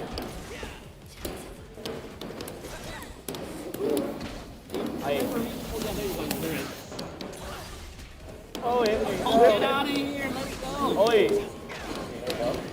Okay, team. Okay, team. James have it. Number 3. Oh, don't get up. Oh, no. Plus. Oh, here we go. Okay. A little Dev 1v1 right now. Iron Tears. I'm gonna have my assist up in a sec. Alright. Oh, no. Okay, Mark. Try and play off my assist. Oh, let's go. Let's go. That's the first game, you know? Okay. By the skin of our teeth. Yeah, alright. That was cool. We're getting the teamwork ready. Yeah. I feel the synergy. Yeah, man, we're getting it. We synergize without even talking to each other. We just know what we want. I know, it's just we're like channeling it, right? Yeah. I like this.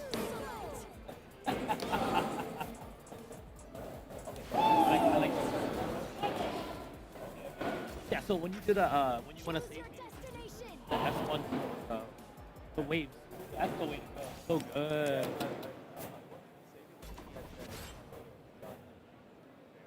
Oh, yeah.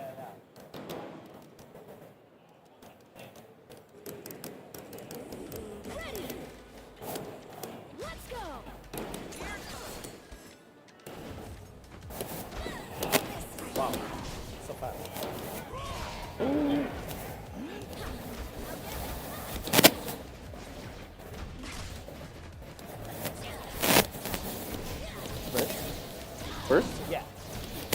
Wait, no.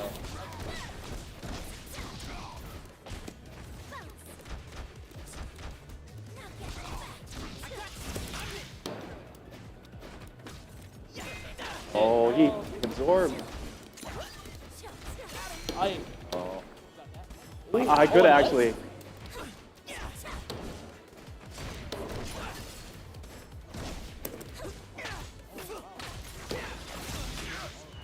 Oh my god. Oh, you. Where's the guy?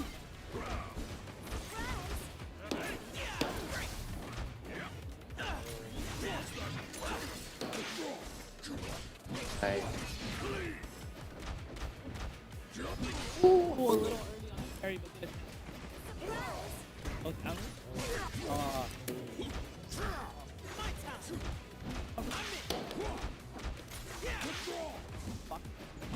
Flowing. Let's go.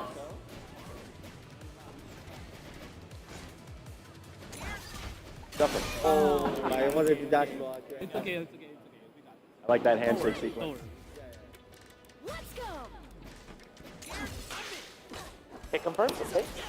Oh, anti-airs.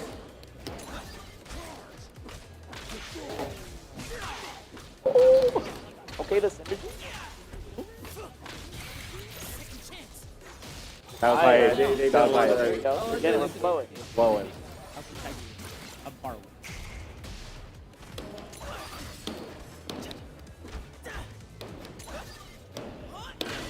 Aye.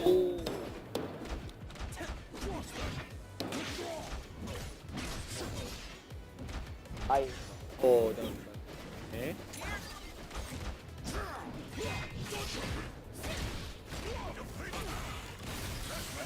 Nice. Now you can harass him. Oh no, no, you lost the. I lost Yeah, you lost the.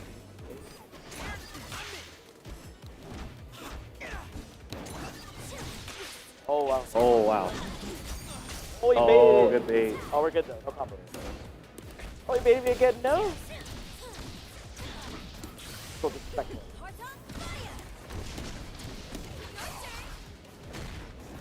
Oh no, no, it was this one. Oh, let's go. Oh, we're gonna give you some space. Aye, nice. Oh my god. Go.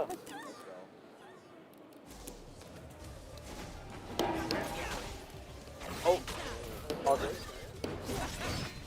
Oh, anti-air hook. Okay, so when I do that combo where I Not ready to parry those. Yeah, I do it. No, hold heavy, and then you can do S2.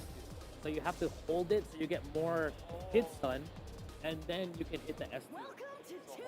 Hold H, so you hit the heavy, and then S2, and then you can hit the he'll stumble on the floor, and then you can do more stuff. Yeah, can I charge the S2? Yes, you can charge it. Air H, yeah. Alright, what if we? All right, we'll try one. Yeah, totally. You go Darius. I'll go. Okay. What if I go Yasuo? Play on that. Okay. Yeah, don't worry, we got this. We got this. Yes.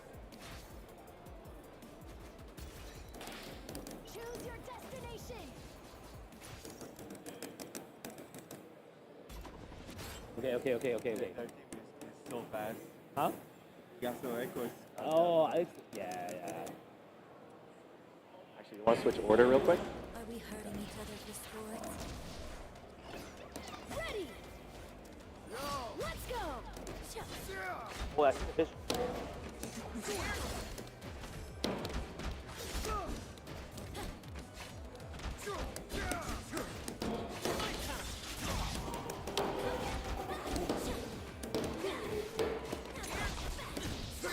Help. Okay, there we go. I got you. Oh, good. We're good. Okay. Oh.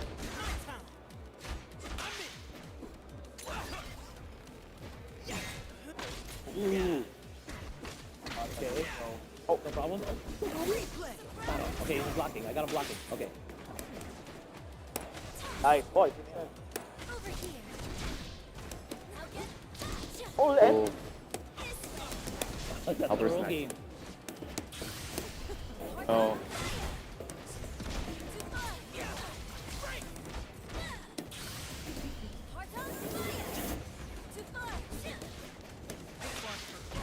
Ah, It's all good.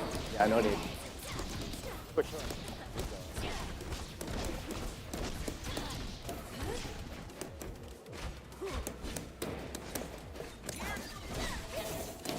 Oh, that's so far. Oh, no. Let's go. Get that portal out of here. Aye. Oh no. I got Go you. first. Don't worry, I got you. I'm bringing you in. Oh! Go push block. Okay. Pull that. Oh, No. let's go. My assist calls are so bad. I'm sorry. Like I keep. Feel the pressure. Let's go. Okay, that's fine. Okay.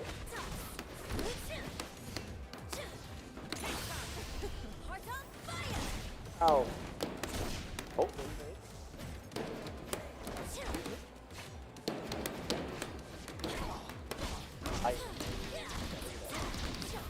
Yeah. Okay. Block. Denied. Nice.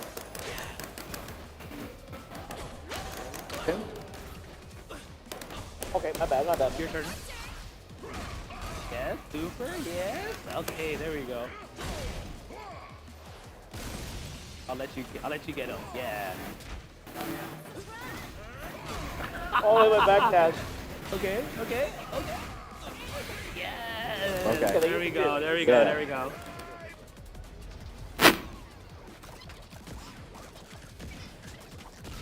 Okay. Look at that, we're getting it. We're getting it. Ready. Let's go. Firm. Aye. Ooh, okay. Oh no. No. Oh no.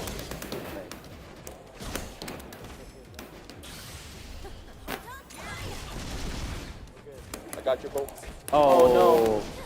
That shield. You're not the one to do.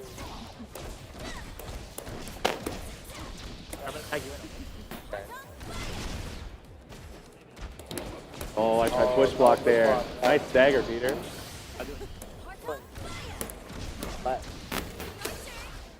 I'm dead. Okay, we got this. All right.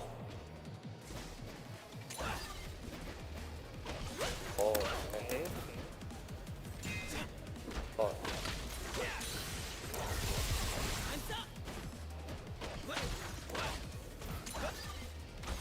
Hey, yeah.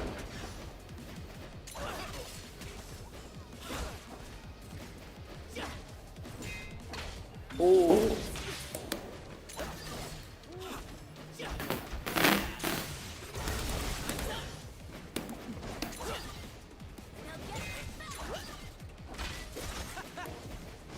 Yeah, teleport.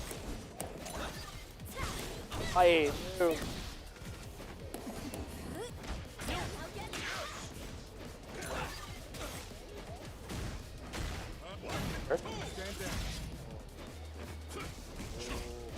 Last dance coming. Oh, back.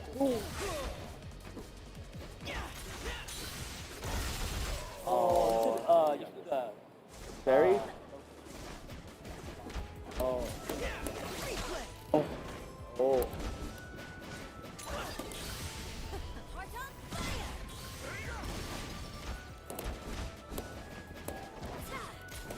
Nice. Let's go. So whenever Clutch. something is multi-hitting like that, like Ekko wins.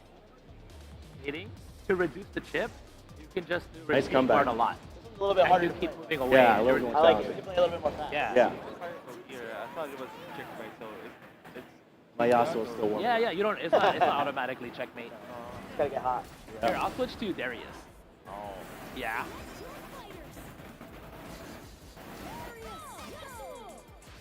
You select.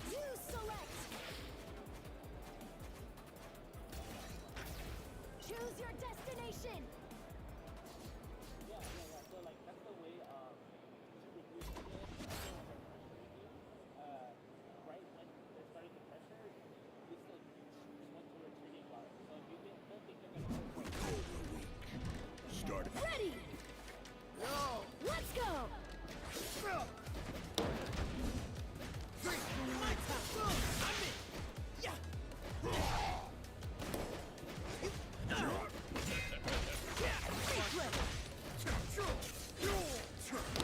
Nice.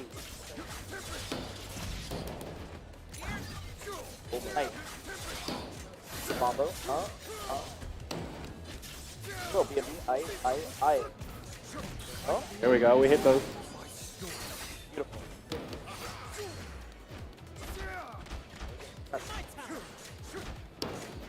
One less. Oh. Okay, hold on. Let it. Oh, okay.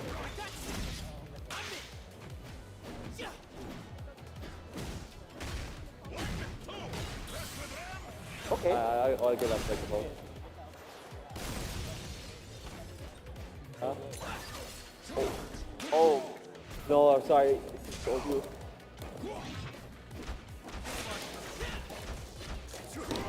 Oh, the bait on. Sandwich? Get it? Oh. Oh, Missed it. Sauce. Okay.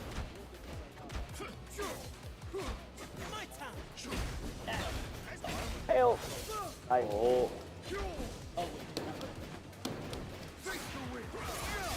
There we go. Oh, nice. A little low. Oh, nice. Nice.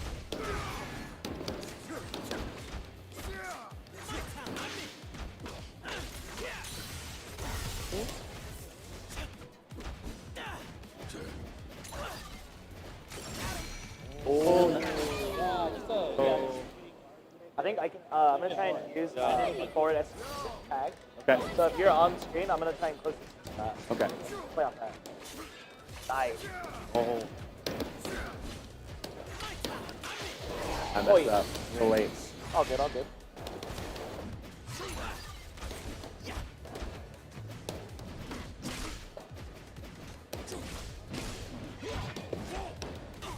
Oh no. Oh, no. Birthday. All good. All good.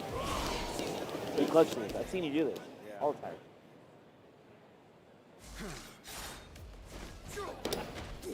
Oh. Yeah, don't burst this round. Yeah. All good. Just gotta try and hold him. Ooh, little combo. We got the meter. We got the meter. That's oh, what? I wasn't ready. That's all good. I'll try and call it In the corner, right? Sure. Ready. Wow. Let's go.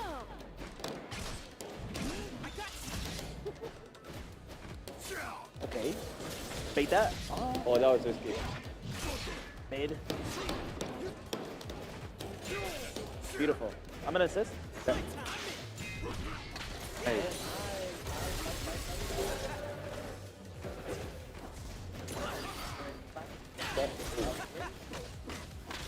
Aye. Oh, let's go.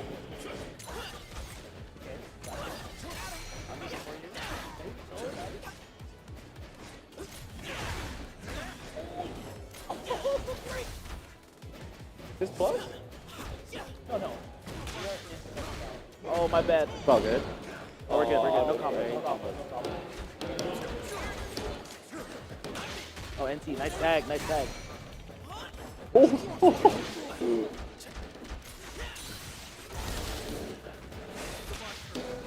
Oh, nice try. Oh, nothing. Oh, I'm getting hit. No, he did the level. Yeah. He committed level 3. Nice. You're a team, man.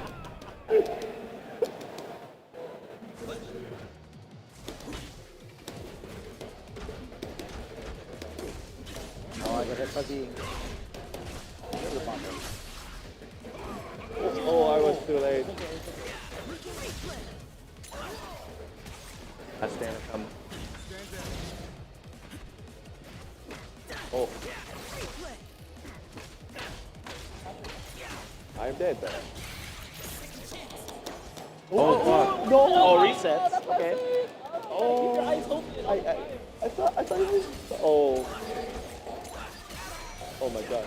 I should have checked down and killed him. No. Beautiful. Good save. Genius try play. one. Yeah. Do you want to start? Sure. Yeah, sure. This time I'll try. Okay. I like Braum starting. Oh, I really? think it's like so strong. Really, if I throw like Time Miner, you can just look for a time and call your forward assist. Okay. We can play off that. Yeah. I think you can do it. I think you can do I will take one game. it. Also, you know there's a Yeah. It goes through the projectile. So Oh, but so you see them do projectile, just did I go forward with the shield? I still. you just charge through it. Yeah.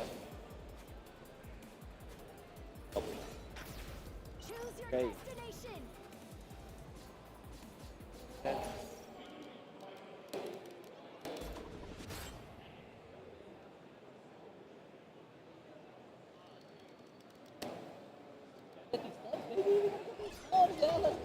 We're getting closer and closer. I know. Let's go.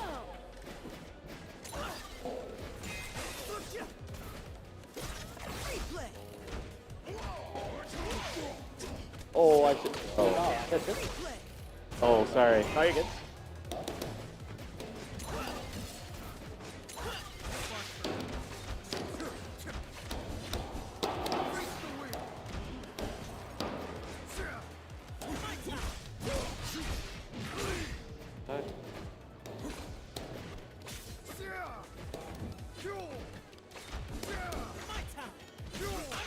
Who's the bait?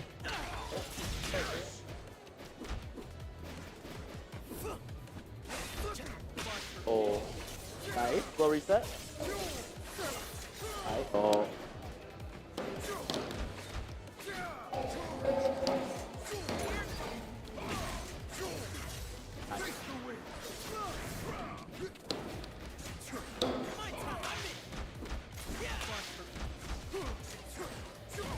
Oh. Let's get him.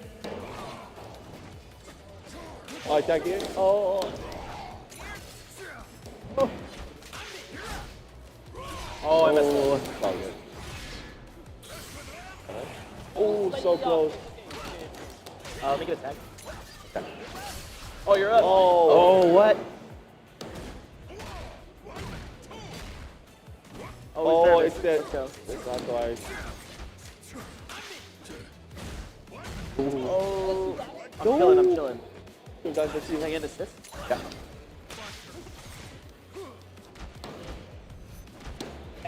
I have to bust out. Oh, I died, man. You're good. Punish it. Oh, beautiful. I got last stand. Oh. You know what I like to do? We got time. We can play for the time. Okay. Oh. Oh, good check. Sorry, someone. Oh, yeah. Good strat. Thanks for the coaching. Yeah. Just have to engage with it. Oh. And I do that. Assist? Oh. Where am I?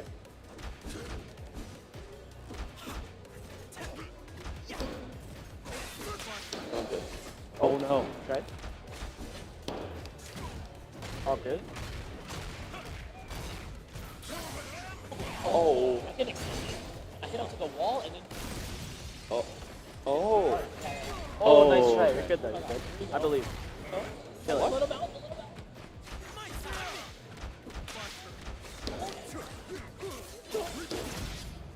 Attack again. I'll look for a way to get myself in. Okay. Ooh. Oh. I'll call assist. This Okay. okay. Okay, hold on.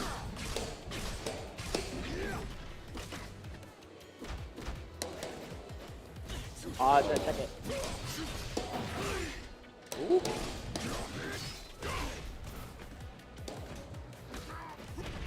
Oh. Call assist. Oh, get that. Yeah, you're in. Go Bombo. Aye. The one, level 2? Beautiful. They don't have OK. Let me know when you're gonna stand like.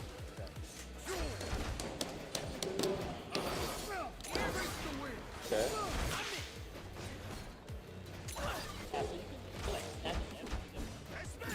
Oh.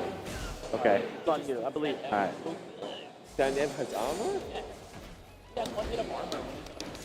Oh no. It's all good. Oh, we're chilling. Oh. Ah, hit ball. I can be a psychic. Yeah, that's why I play him.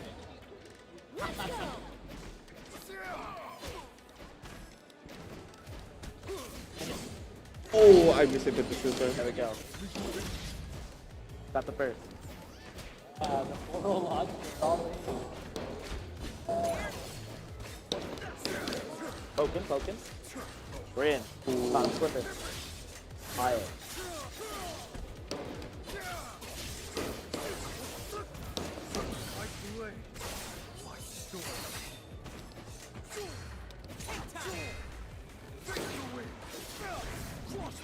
Oh. Nope. We're flowing.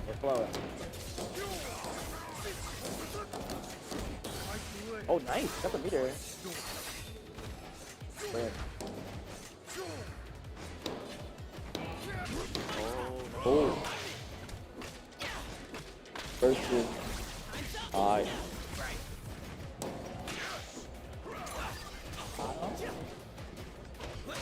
Okay. Oh, he got made it.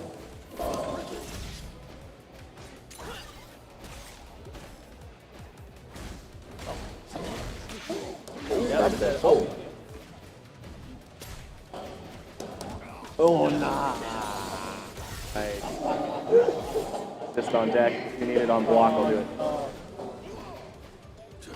Oh, Hey. I tried to. Okay, let's go. Forward throw, you get OTG level 2 for free. Yeah. I feel like You don't have to dash or anything. Yeah. You get it off back throw through, but I'm not sure about the distance. Echo wins. Yeah. Want to try Yasuo? Sure. Yeah. What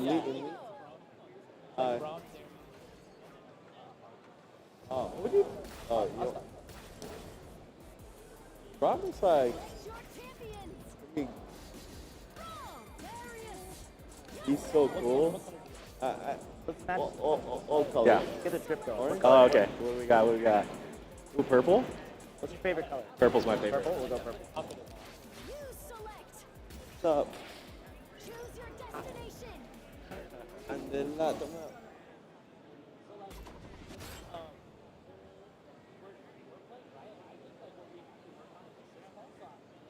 Sometimes when you're doing a combo, if you do the air. Yeah. Okay, when you do S1, I'll do the assist, the shoulder. Okay, they got the big body. Big body. Ready. Let's go. Get off. Oh hit my behind. You're good God. though. Get off.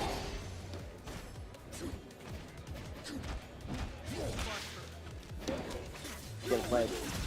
Chilling. Got the burst. Beautiful. Oh, nice anti-air.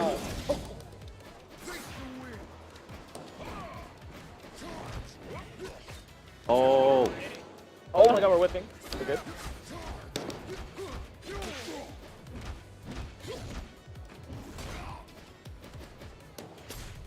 Ow.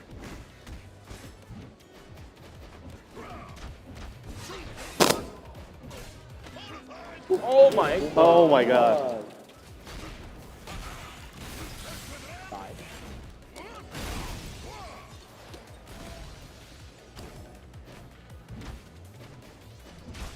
Oh. Oh, air stall. Still a sandwich, okay. Nice. Kill that. Good catch, yo. Nice. Dead, maybe? No way. Oh no. We missed it. Oh no. Oh, the bleed though, the bleed. We though. saved it. It's We safe. saved the meter. Nice again. Got the reset.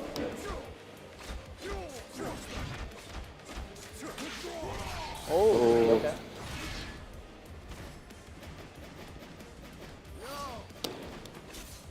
Oh, I tried to answer him. Oh.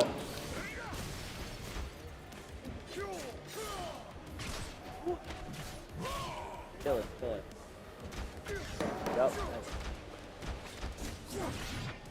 Oh, nice. Oh no. You're good, you're good. Don't be scared. Yeah, fight back. Oh, let's try this one. Let's go. Be in there. Time. First, first, first. Oh, baited. No. Oh! Ah, Yeah, the time out. it's gotta be a little fast. When I press bait, it's so weird for me to convert or punish. Let's go.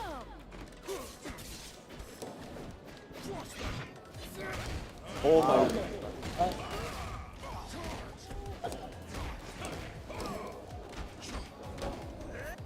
Oh. Oh my god.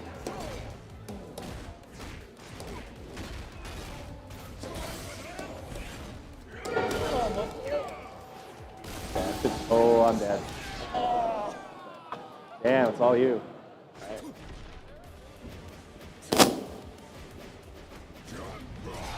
Oh my god, 93. Go. Oh my god. Oh, god.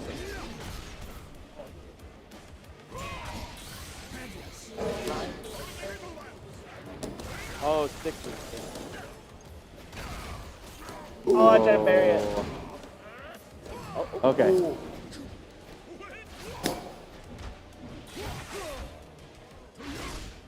Oh. Nice.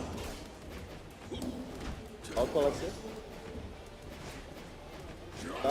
Oh, okay.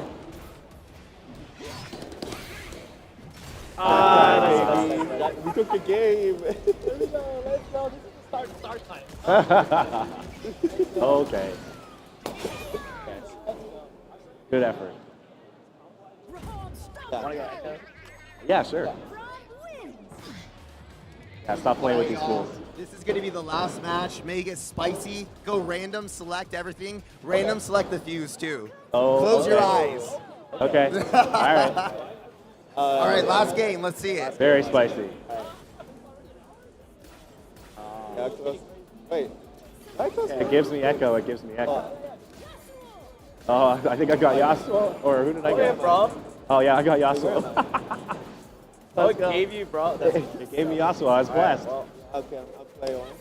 I just listened to the man. Yeah. Okay. Oh my god, I'm the GOAT. Oh my god. I wasn't even looking at the screen. I random selected Braum, and we randomly got freestyle fuse. Let's go. Close your eyes. Close your eyes. We did. We did. We did. I looked away. It's on the bot. Oh, there you go. I don't know which one I chose. You got freestyle. Freestyle. Freestyle. Oh man. I wish I had doubled that, bro. I know. Yeah. Ready. Let's go. That's all good. I was going crazy.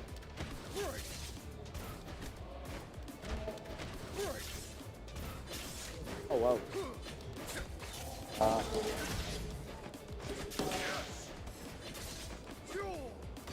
Oh my god.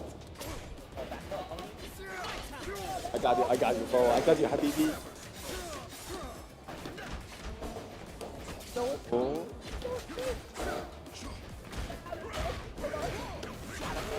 Oh my god, it's chaotic. Charge.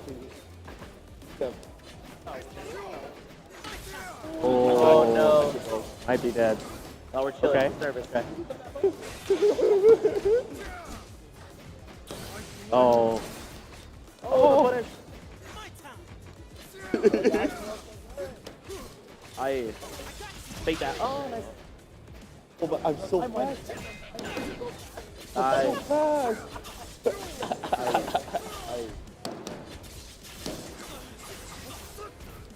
Oh no! No! Ah! Oh, we're good. Nice confirm. Oh. Go. Oh, sorry.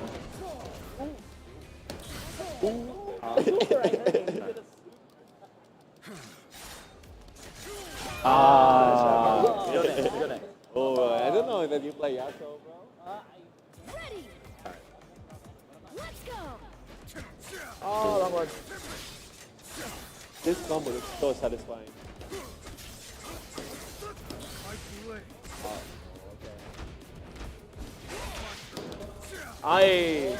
We hit that one for secret tag.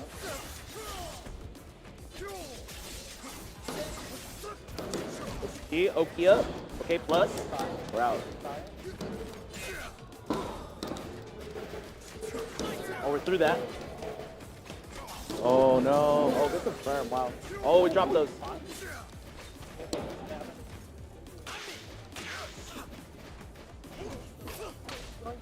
That's one. Keeper. Oh no. Oh, Oh, my bad. Oh, thank you. Right. Punish. Go. Ah, Peter. This guy? How to throw loop. Okay, good. Oh, it's at level 2. No. Oh, It's over for you. unfortunate. We end it with the fire super. Oh, okay. Nice. That's it. GG's. We got one more? So one more rando? Do we? All right, y'all. That is it. That is Thank it. you for joining us That for is the it. We always segment. want one more game. Okay, well that was fun. GG's, guys. Thank you. GG's. This is a good time, right? You guys came out on top, so it's all good. Everyone, Our synergy was getting better. It was getting better. so you got to sign up for Alpha Lab, and then you can keep practicing with one another.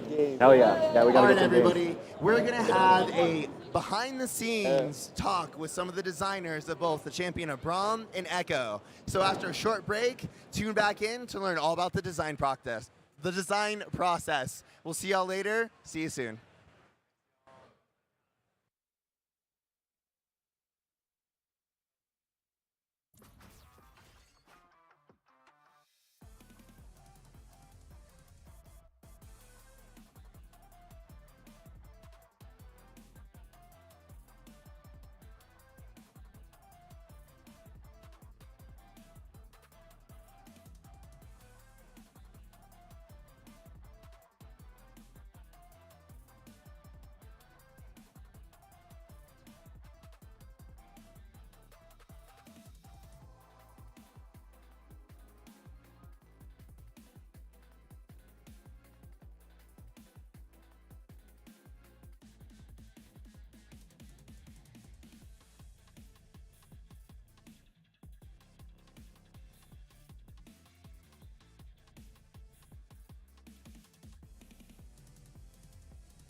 All right, welcome back. We are live at the 2XKO booth at EVO 2024.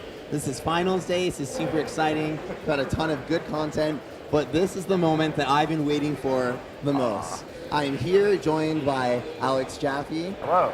Our lead champ designer, and then also Steve Bankert up to snuff. And we are going to learn all about Braum today. I just realized. Yeah. I just called your real name. I didn't tell them your online alias. Oh yeah. Linkity. Yeah. I've been with that one for like 20 years or something. I appreciate it.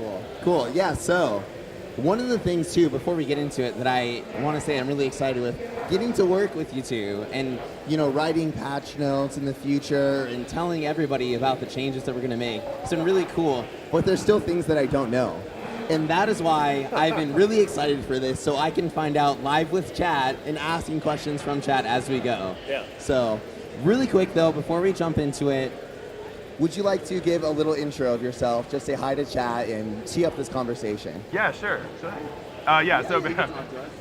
basically, I'm Alex. I'm lead champion designer. I've been on this game for a really, really long time, working on kind of the core rules of the game and champions for a while. But now, I designed Ekko and some early versions of a bunch of other champs. But over time, I've sort of given those over to other designers who now kind of basically design all the characters in the game. And I just lead the team that helps design characters and try to keep everyone making great stuff and help them do their best work and work together well. Yeah, bring it across the finish line. And then up to stuff, Steve Bankert. Do you want to give a little intro? You were on yesterday, but in case anyone wasn't watching. Yeah, for sure. If you're new to the stream, or maybe you just want the refresher, I'm cool with that too. My name's Steve. I'm a game designer on the team. I've been here, I guess, coming up on 3 years pretty soon, which is surreal. And I was the design lead on Braum, and I'm also responsible for at least the current iterations of Darius and Ari. But that was really, like Alex mentioned, those characters they've seen so many iterations, and it's really been a team effort. But at this point, like Ari and Darius are Steve's characters. He's done so much to make them way more awesome than they were before. So that's half of the EVO roster this year.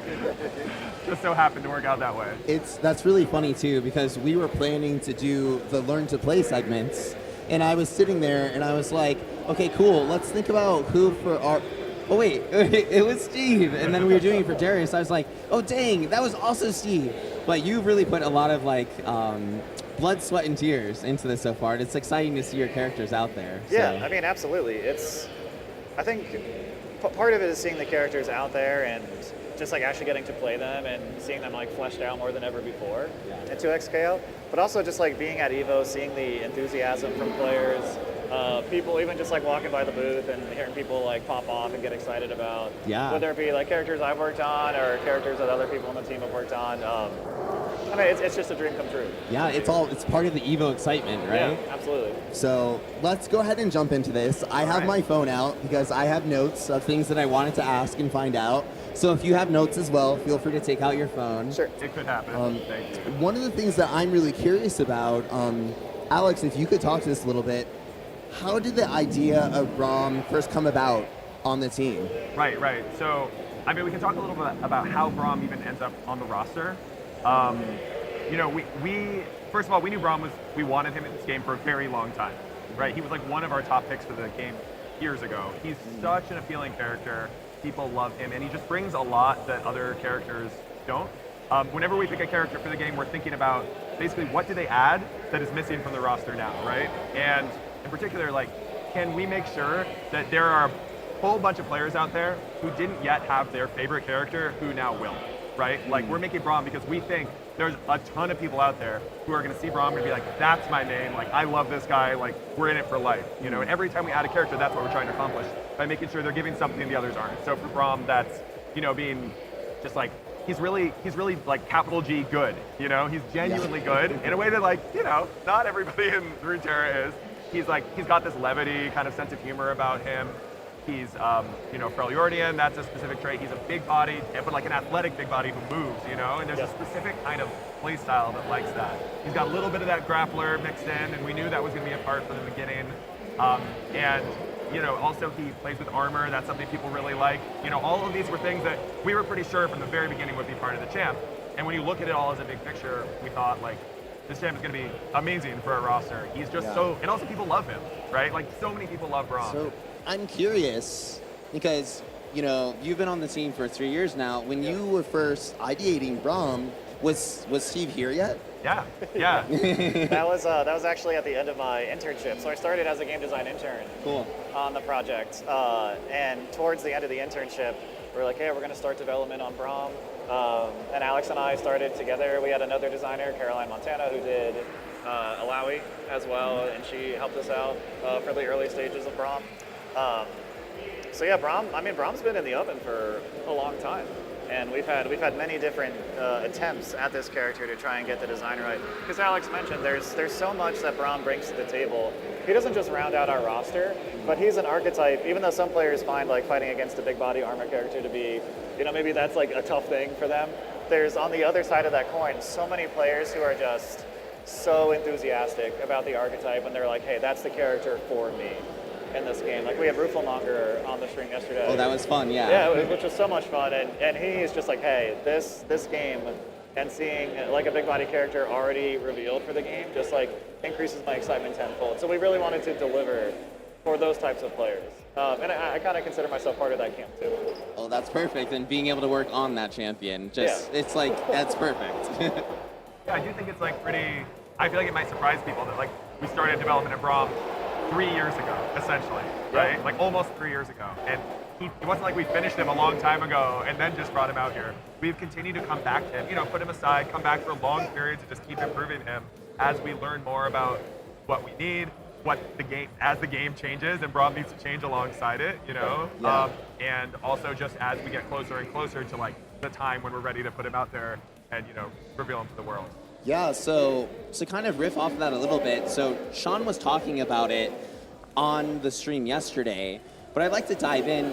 What comes first when you're designing a champion? What is the very, very first thing that you do as a team? I mean, there's a couple different like important starting points, at least on the design side. For us, a champion always sort of starts, it's like, what's the broad goal in power fantasy we're trying to achieve with the character? Of course, there's like more nuanced pieces of that, like how do they fit in with the rest of the roster, making sure you're creating space for like every champion to be like the best version of themselves without too much overlap. But we start with like a pretty defined goals and guardrails process. So for Braum, we had goals where like, hey, we know we wanted him to be like as our first support character in the game to really unlock teammates, to let teammates shine and be the best versions of themselves. We also know we wanted to sort of like add a character who was going to have a like defensive element that felt more active. We didn't want Braum to just be like sitting back and going through like multiple different parry moves with his shield. We wanted Braum to sort of like take advantage of his athleticism and his size and his power as part of this defensive fantasy. But then I mentioned those goals, but we also have guardrails where there's things that we don't want Braum to be. We didn't want Braum sort of like throwing his shield all over the place. We talked briefly about, maybe Braum like puts the shield down and fights with just his fist and picks his shield back up. We decided we didn't want to do that either, and that became like a core tenet for us. But it extends beyond design too. Making a champion is so much of it. I cannot overstate how much of a team effort it is to put the champion together. So it's not just starting on this design, like goals and guardrails, it's also concepting. People doing, animators doing pose tests just to see like how does the champion look in different poses, what's going to make Braum look the best. It's really sort of like a collection of everybody starting off to get the character up and running. Can we do that? Sometimes I like to like blow people's minds by just listing some of the disciplines that are involved with making one character in this game, right? And I'll probably leave someone out trying to do it because there's so many. Yeah. But like, I'm just gonna do this real quick. It's like we've got like writers from the very beginning who are even before we start. We've got narrative people who are really trying to understand like what is the core of this character's identity, like what makes them tick as a person. You know, what's their history and how does that potentially inspire the way they might play, even in combat? And then we've got people concepting, like Steve said, but then people, you know, building models. And then we have tech artists who are like rigging the models up like puppets so that animators can go and animate them. We've got our designers making stuff alongside engineers who are actually helping us build the thing and bring it to life that's complicated to make something like unbreakable. And we've got visual effects artists who are, you know, adding all the effects and everything. We've got audio designers making the sounds. We've got QA people testing every little detail stuff. We've got producers who are helping the whole thing actually run. We've got GAT, our game analysis team, actually testing all the stuff in the character from a high level to understand how that plays out. I'm also leaving out someone really important. I'm positive of that. That is one of the really interesting things too, because for me, you know, I work in community, and I used to be in the chats or like running my own Discords, running Reddit, and one of the things that I think you don't really like get when you're outside of the company is just how much work goes into like a single character or a single mechanic, the amount of people that are on the team. Because I think what tends to happen is, you know, as the designers, you have like the idea and a lot of the mechanics, and you tend to really like push it to be out in the world, and you become a little bit of the face of it. But I really think it's great you guys are calling out there's so much more that goes on to it behind the scenes. So. Yeah, like every fighting game is a miracle. Shout out to every like team that ever made a fighting game. I love it. And to sort of add to Alex's point too, it's not just all these disciplines working together. It's also everyone staying aligned and having the same goal for the entirety of the process. Thank you, Steve. And this is what Steve did such an amazing job of with Braum. I'm sorry I interrupted. No, it's all good. I appreciate that. And that's its own challenge, just making sure like, hey, we all have this like same shared vision for the entirety of the process, and from you know, beginning to completion for Braum. Yeah. And that's just as important as having a strong vision in the first place. Like, it's one thing to have a really good idea. It's another thing to make sure everybody's on the same page and we can all execute on it together. Yeah. All right, so I have another question for you. First, I'm going to throw it over to you, Alex. Okay. I'm going to ask you broadly, and then I'm going to throw it over to Steve to ask about how it applies to Braum specifically. Cool. So my question is, what was a challenge in translating Braum as we know it and as we've seen him in other games into 2XKO? Like, how do you think about that? How does the team approach it? Oh man, yeah. So, I mean, I think the obvious starting point is people get excited about what are the core, you know, what are the roles of a character in League, and they're like, okay, cool. What does an ADC mean in League? What does, you know, top mean in League? And what does support mean in League is kind of one of the biggest ones. In 2XKO. And we are kind of, this was our first real stab at making a support character like Steve said, but we didn't want it to be a support character in 2XKO. We wanted to take some of what makes that identity really key in League and then find our own version of it. But let this character be much more independent and you know, powerful on his own than you would ever expect for a support character in League. Yeah. Finding that balance, I think, was really hard because he has to enable his teammate in a really, really outsized way. Yeah. Right? But that's a real strength spike. At the same time, you want him to be strong enough on his own that you can feel strong and it can be viable. You need to be able to do both. Hitting that middle ground, I think, is pretty hard. So that's one thing. I think a lot of that was just trial and error. Yeah. You know, just like really trying to find like getting the clarity and the power of his supportive abilities and the ways he depends on his teammates really, really good. But the other thing that came to mind to me, I don't know, was like Unbreakable itself as a translation thing was like, by far the hardest part of the character, but I didn't want to lead off with it. Do you want to maybe talk about that, Steve? Yeah, sure. I guess a couple other pieces maybe before getting Yeah, into sure. The part of our champion design process is we talk to other people at Riot, like enthusiastic members of the company who love these characters, but whether or not they have fighting game experience. It's just like, hey, we identify people who are like absolute #1 Braum fans. We talk to them about what matters for Braum's kit. And one of those challenges, making a fighting game versus League of Legends, which is a MOBA, is you run into, we like use the term like genre dissonance, where some stuff fits really, really nicely in a MOBA or an RPG, and sometimes those mechanics are not easy to translate into a fighting game. Even just like at a baseline level, the idea of like crowd control, because in a fighting game, getting comboed is kind of crowd control. Like having a block and attack is crowd control, versus League where no matter what, unless you're stunned or something, you're probably in action and in motion the entire time. So for Braum's kit, it was really challenging trying to figure out how we wanted to walk that line between having a character who like disrupts opponents and really can thwart the opponent's offense, while not shutting them down so much that it kind of ruins the game experience, or just makes it something lesser than what it could be otherwise. Yeah, I feel like among all of the discussions that we've had on stream, one of the big through lines that I've really heard is keeping the essences of the characters. And I know I've heard you guys say this many times on the team. I've heard, shout out to Allison, our narrative director on the team as well. She's also said this a lot, was like these iterations of the characters are fighting game characters that happen to be from the League of Legends universe. And they're so fully realized as a fighting game character that it's really exciting. That's one of the things that I couldn't quite put my finger on of like, okay, why is it so exciting when I see Ekko? Why is it so exciting when I see Braum? And it's like, this is their, like, at least in my mind, I'm a little bit biased because, I mean, we're on 2XKO, but it feels like they're true forward, you know? Yeah, no, absolutely. And I get sort of like a rush for myself when I think about growing up and playing all these different fighting games. There have been so many games that are like, hey, we're taking a character you love and we're putting them into a fighting game. It's like a character you know and love, and now for the first time, you're going to see their sort of like combat fantasy realized. So this really, for us, this is an opportunity to like set the tone for what Braum looks like in fighting games, maybe for a while.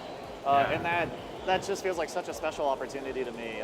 So we really want to deliver for just not only fans of League of Legends, but really anybody who's just excited about our game. This is Braum, and this is how we see Braum fighting. Yeah, can I talk a little bit how we get there? Like, yeah, go ahead. There's, like, I think over the years we've refined our ability to kind of call our shots with a character and understand where we're trying to go with them earlier on, so that we don't kind of get lost in the desert trying to find the right version of them. And one of the things we've done is gotten a little clearer on who the audience for a character is, right? And fundamentally, like, we're making these games for fighting game players, whether they are existing fighting game players or new fighting game players. Like, that's who it's for. Like, we want tons of people to try the game, but in the end, we want them to try it as fighting game players to become one of us, right? To become part of the community. One of us. Yeah, one exactly. Of us. And so what we're thinking is, like, obviously, to some extent, you know, we want to make characters that absolutely delight the players who already love those characters. That's really important. If we mess that up, we'd be making a big mistake. But maybe, like, really, really, really, really high priority is to make sure that somebody who sees Braum, a fighting game player who sees Braum, goes like, oh, hell yeah, I want that, gets into the game and actually experiences what they're looking for. And so one of the things we talk about is when you have like your first read of Braum, right? Like, or any character, and you see him maybe in the character select screen, or you see 2 seconds of gameplay, or a little cinematic, or whatever it is, whatever your first entry point is to Braum that might get you excited about it, we ask, okay, who's getting excited about this, right? What kinds of people see Braum and are like, oh, that's sick? And then, what do they expect, right? How can we make sure that we're actually giving them what they expect based on what they've seen? It's like, well, there's a big-ass shield, right? You know what they're gonna wanna do? They're gonna wanna swing the hell out of that thing. So he better be swinging it, you know? And he's also gonna wanna protect people. Like, that's very clear, you know? Yeah, especially given his personality that you can see from the beginning, right? He's protective, he's kind, okay. So you expect him to play a certain way in duos. So in some ways, we're sort of like, it's about the player promise, right? We identify the player promise, and then we like do everything we can to meet it. Part of that is players who love League and who know League, and we ask, okay, what do they expect, given their incredibly vast knowledge of Braum? That's just one slice of it, you know? And then, of course, there's just the constraints around who is Braum. We can't, you know, make Braum Shurima. That's not an option, right? We can't make him like a, you know, total jerk. That's not an option. But that, you know, that's just one piece of it. Yeah. I'd actually love to jump in on that. Yeah, go for it. Just really your initial question about like, what were some of the challenges of moving the kit from the MOBA to a fighting game? Alex is talking about all these player expectations, and they're so vast and varied, which at first can seem really overwhelming, right? But the more we sort of worked with Braum, it's like, hey, when you play Braum in League of Legends, his like moment-to-moment actions, they're kind of almost like bursty in a way. Like, he sort of jumps into the fray and he protects a bunch of his teammates all at once and does a bunch of disrupting, and then he kind of has to wait for everything to get back online. But so for us, we're in a fighting game, it's way more kinetic. The moment to moment, like, there always needs to be something happening for Braum. So we actually got to leverage all of those player expectations to fill in those moment to moment pieces for Braum. Add that extra excitement, yeah. Yeah, because it's like, sweet, now we know what people, like, I know what I'm excited about with Braum. Alex, I know what you're excited about from our discussions, but now we know from different players, fans all over. So we get to sort of like populate his kit with like, cool, we want to swing the shield. Let's get Boros involved. Actually, let's get Boros really involved. Let's talk about like protecting teammates. So being able to sort of like leverage all that excitement and honestly leverage how Braum's represented in other games in the IP, whether that be like Ruined King or Legends of Runeterra, just all these different expressions of Braum. We were able to use all of those to sort of cover what may have been really tricky without having all that data for us in the first place. I mean, I think a great example of that too is the way, like, Steve was like such a believer in like he's an ice guy. We gotta do ice stuff. Like, it's the same thing. He'd be like, people see ice. It's like, you gotta freeze people. If we're not freezing people, what are we doing? And we didn't have, like, I think a proper freeze mechanic in the game for a while where you could really just beat the hell out of your opponent after they freeze. Because we were being too cautious. But Steve was like, you got this. We'll put him in a block of ice. Like, come on. I'm like, okay, you're right. And we if do. we have all these like other ice themes and we can't actually freeze somebody, Yeah. I'm like, oh, What are we doing with our If I lives? don't want to play it, I don't feel comfortable. Yeah, exactly. Speaking of all the freezing, was there an aspect of Braum that you had in early development that ended up changing or shifting? Was there anything that was like tricky to land upon? I can't think of anything. Can you, Steve? I think it was pretty much smooth sailing the entire time. We never struggled.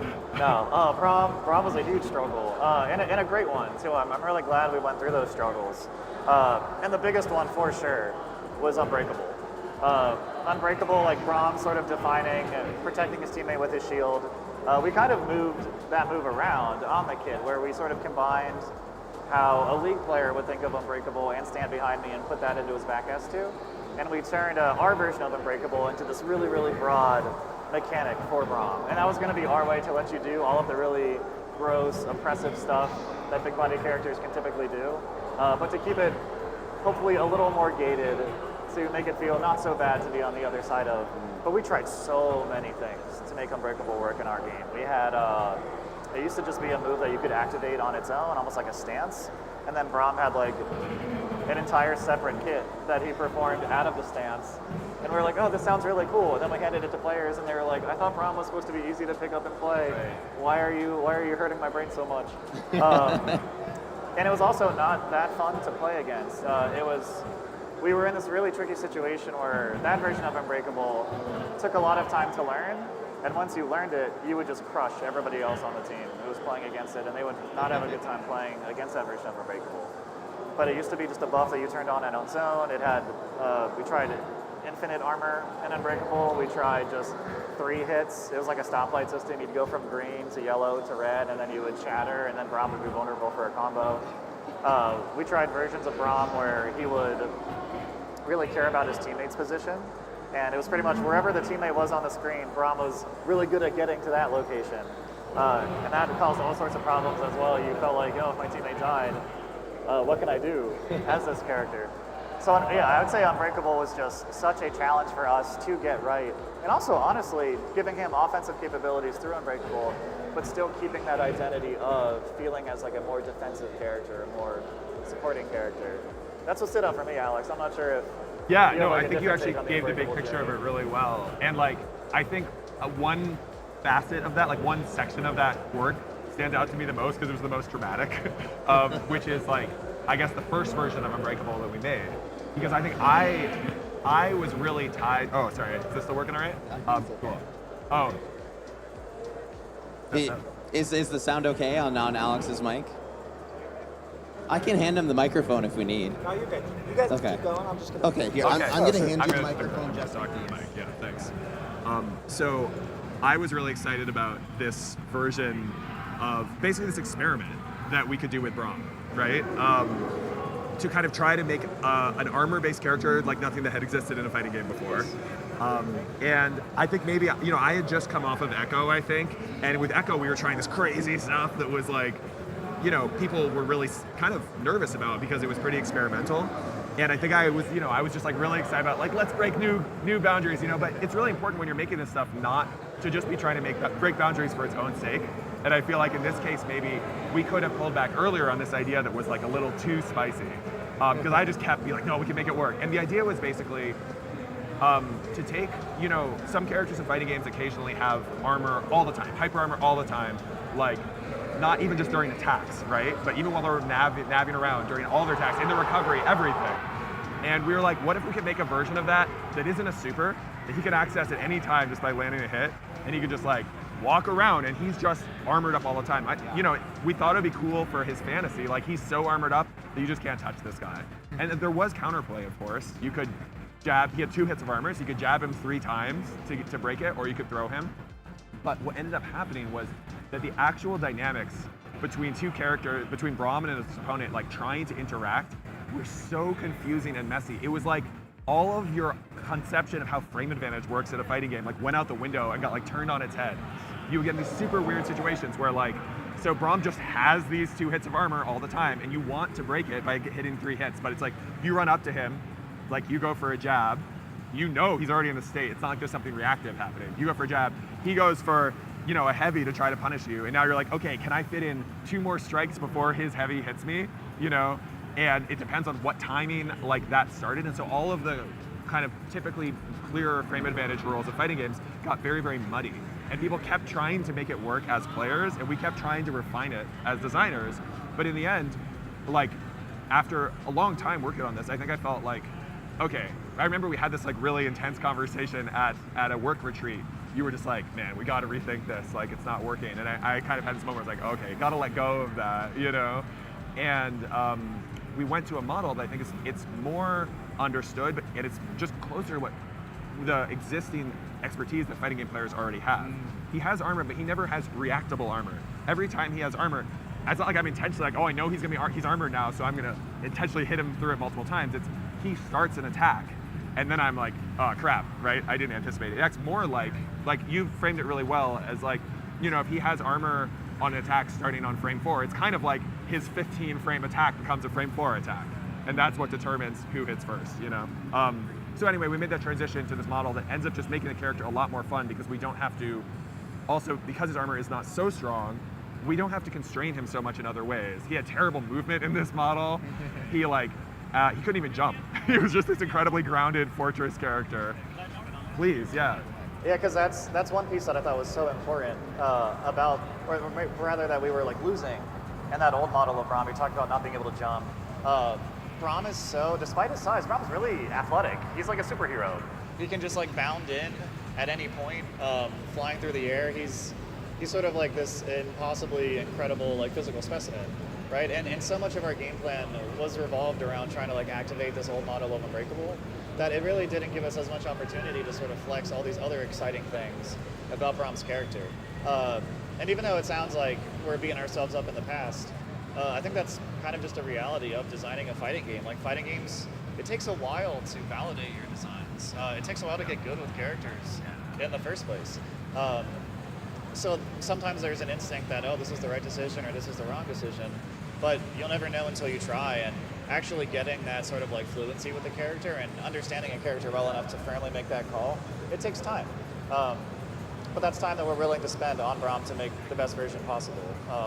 But it definitely wasn't easy. We struggled a lot, but we ended up at a spot that I'm really happy with. I just want to hop in and really say, you know, working in community and across all of my time in this industry, getting devs to kind of talk about the process and players to understand the process, I really appreciate how open you guys are about it, because there's a lot of iteration that happens in game development. And I think what happens a lot, especially nowadays, is we see the finished products so often that we don't realize that there was 6 other versions that had made it beforehand.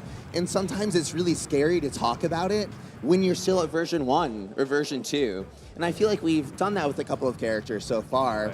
And I just really love that we're able to come out here and people are able to listen and see where we are in the process and understand that we're still in the process, because you know, we're about to have Alpha Lab, more people are about to play. After that, even more people are about to play. After that, the game will come out. And there's this version of Braum right now, but there's still this reality where he may evolve. This might be Braum 6, and by the time he's to launch, it's Braum 10, you know? So, here. Even watching players play at Evo and like, you know, spectating some of the matches, people playing Braum, I'm like, what if we change this up a tiny bit, or what if we push this move a little bit further? Yeah, working on a fighting game, it's been one of the most humbling experiences of my entire life. Oh my god, yeah.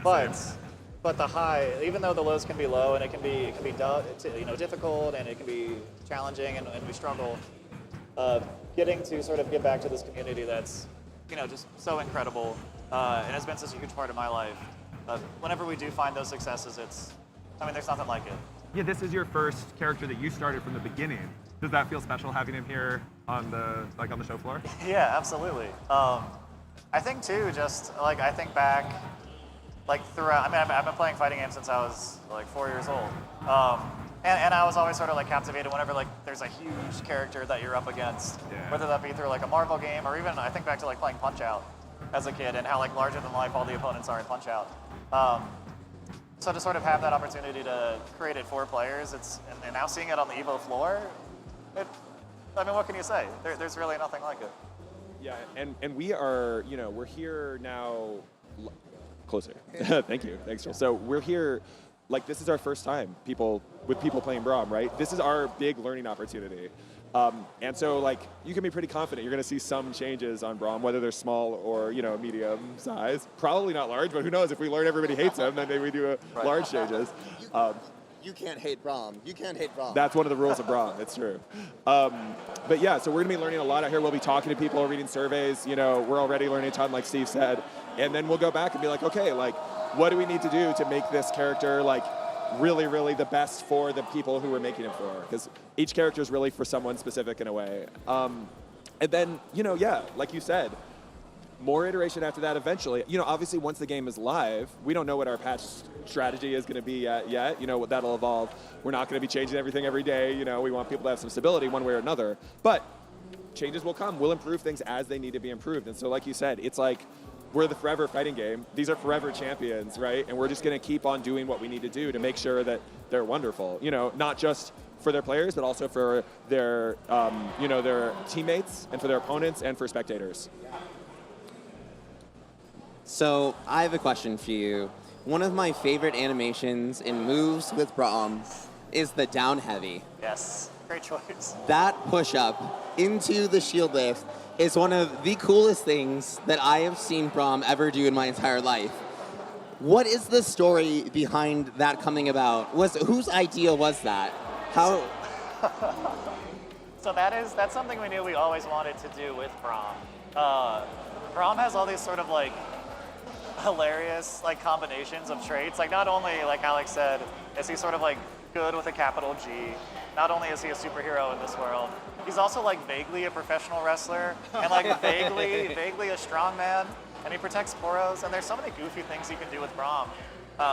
There's actually one design that I wrote up, and Alex, thank you for not letting me go through with this. I had a version of Braum written up, a whole paper doc where Braum was like a power-up character, but more so than his current version. And the way you powered up was by like flexing and like going through your exercise routine. And he would have really cheesy voice lines he would say. Like, he'd be like, oh, like make sure you eat like 3 square meals a day. And he'd be like banging out 10 push-ups. And we it's inspiring, right? Yeah, it is. I guess it's aspirational. But sort of this idea that, we can get really silly with Braum and sort of lean into this idea of like almost like an exercise routine as part of his moves. And I was talking with our animator Thomas about this idea, and he was like, you know what, I think that could really work. And we started, sculpting it out. Another one of our animators, Mike Carr, he was all on board with that as well, and we just kept talking about it and incorporated sort of like workout routine moves sort of throughout the kit. Even on his RS1, he's sort of like flexing as he's like dropping an elbow on you. So we sort of wanted to get like that pro wrestler elbow drop in there as well on his RS1. The push-up was something, as soon as we sort of like stood it up and as soon as Thomas took that first pass animation, we knew we had something that we really, really liked. And especially we have characters throughout the IP. Some are going to be more serious, more intense. For Braum, it's one of our best opportunities to be silly and to have fun with it. So yeah, the push-up was really just kind of the stars aligning. It's Braum's personality and also just the functionality of an anti-air. So for me, it's one of my favorite anti-airs of all time, just across fighting games. Not only to do the push-up, but then also getting to do that little one-handed chest press. A one-finger push-up, actually, I might add. That leg hitbox, though. I don't know about that leg hitbox. Well, yeah, we'll see about the leg. I've had a couple people talk to me about the leg hitbox, so we'll see. But no, but that move's just been such a treat to work on Braum for that reason, to be able to take those like really goofy, silly ideas and turn them into something I think that totally resonates with the character. Yeah, I really like what Steve was saying about like, how goofy it can be. Shout out to our creative director, Mike Henry, who did this really great articulation of kind of where our game sits in terms of how serious versus how kind of like silly or playful it is, and also how light versus how dark it is. Now, of course, champions are going to vary hugely within that space, but there's still kind of like a zone that we're carving out in terms of how much they vary. How dark will we get? How serious will we get? How silly will we get, or how light? And Braum, you know, he's very much in the light and silly area, but we still don't want to take it too far. And so it was this constant thing that we were checking in with ourselves on throughout the development. Like, we've had a lot of conversations about, like, I think that's a little too silly, you know what I mean? Or like you being like, no, I think we can push it farther because that's part of his identity.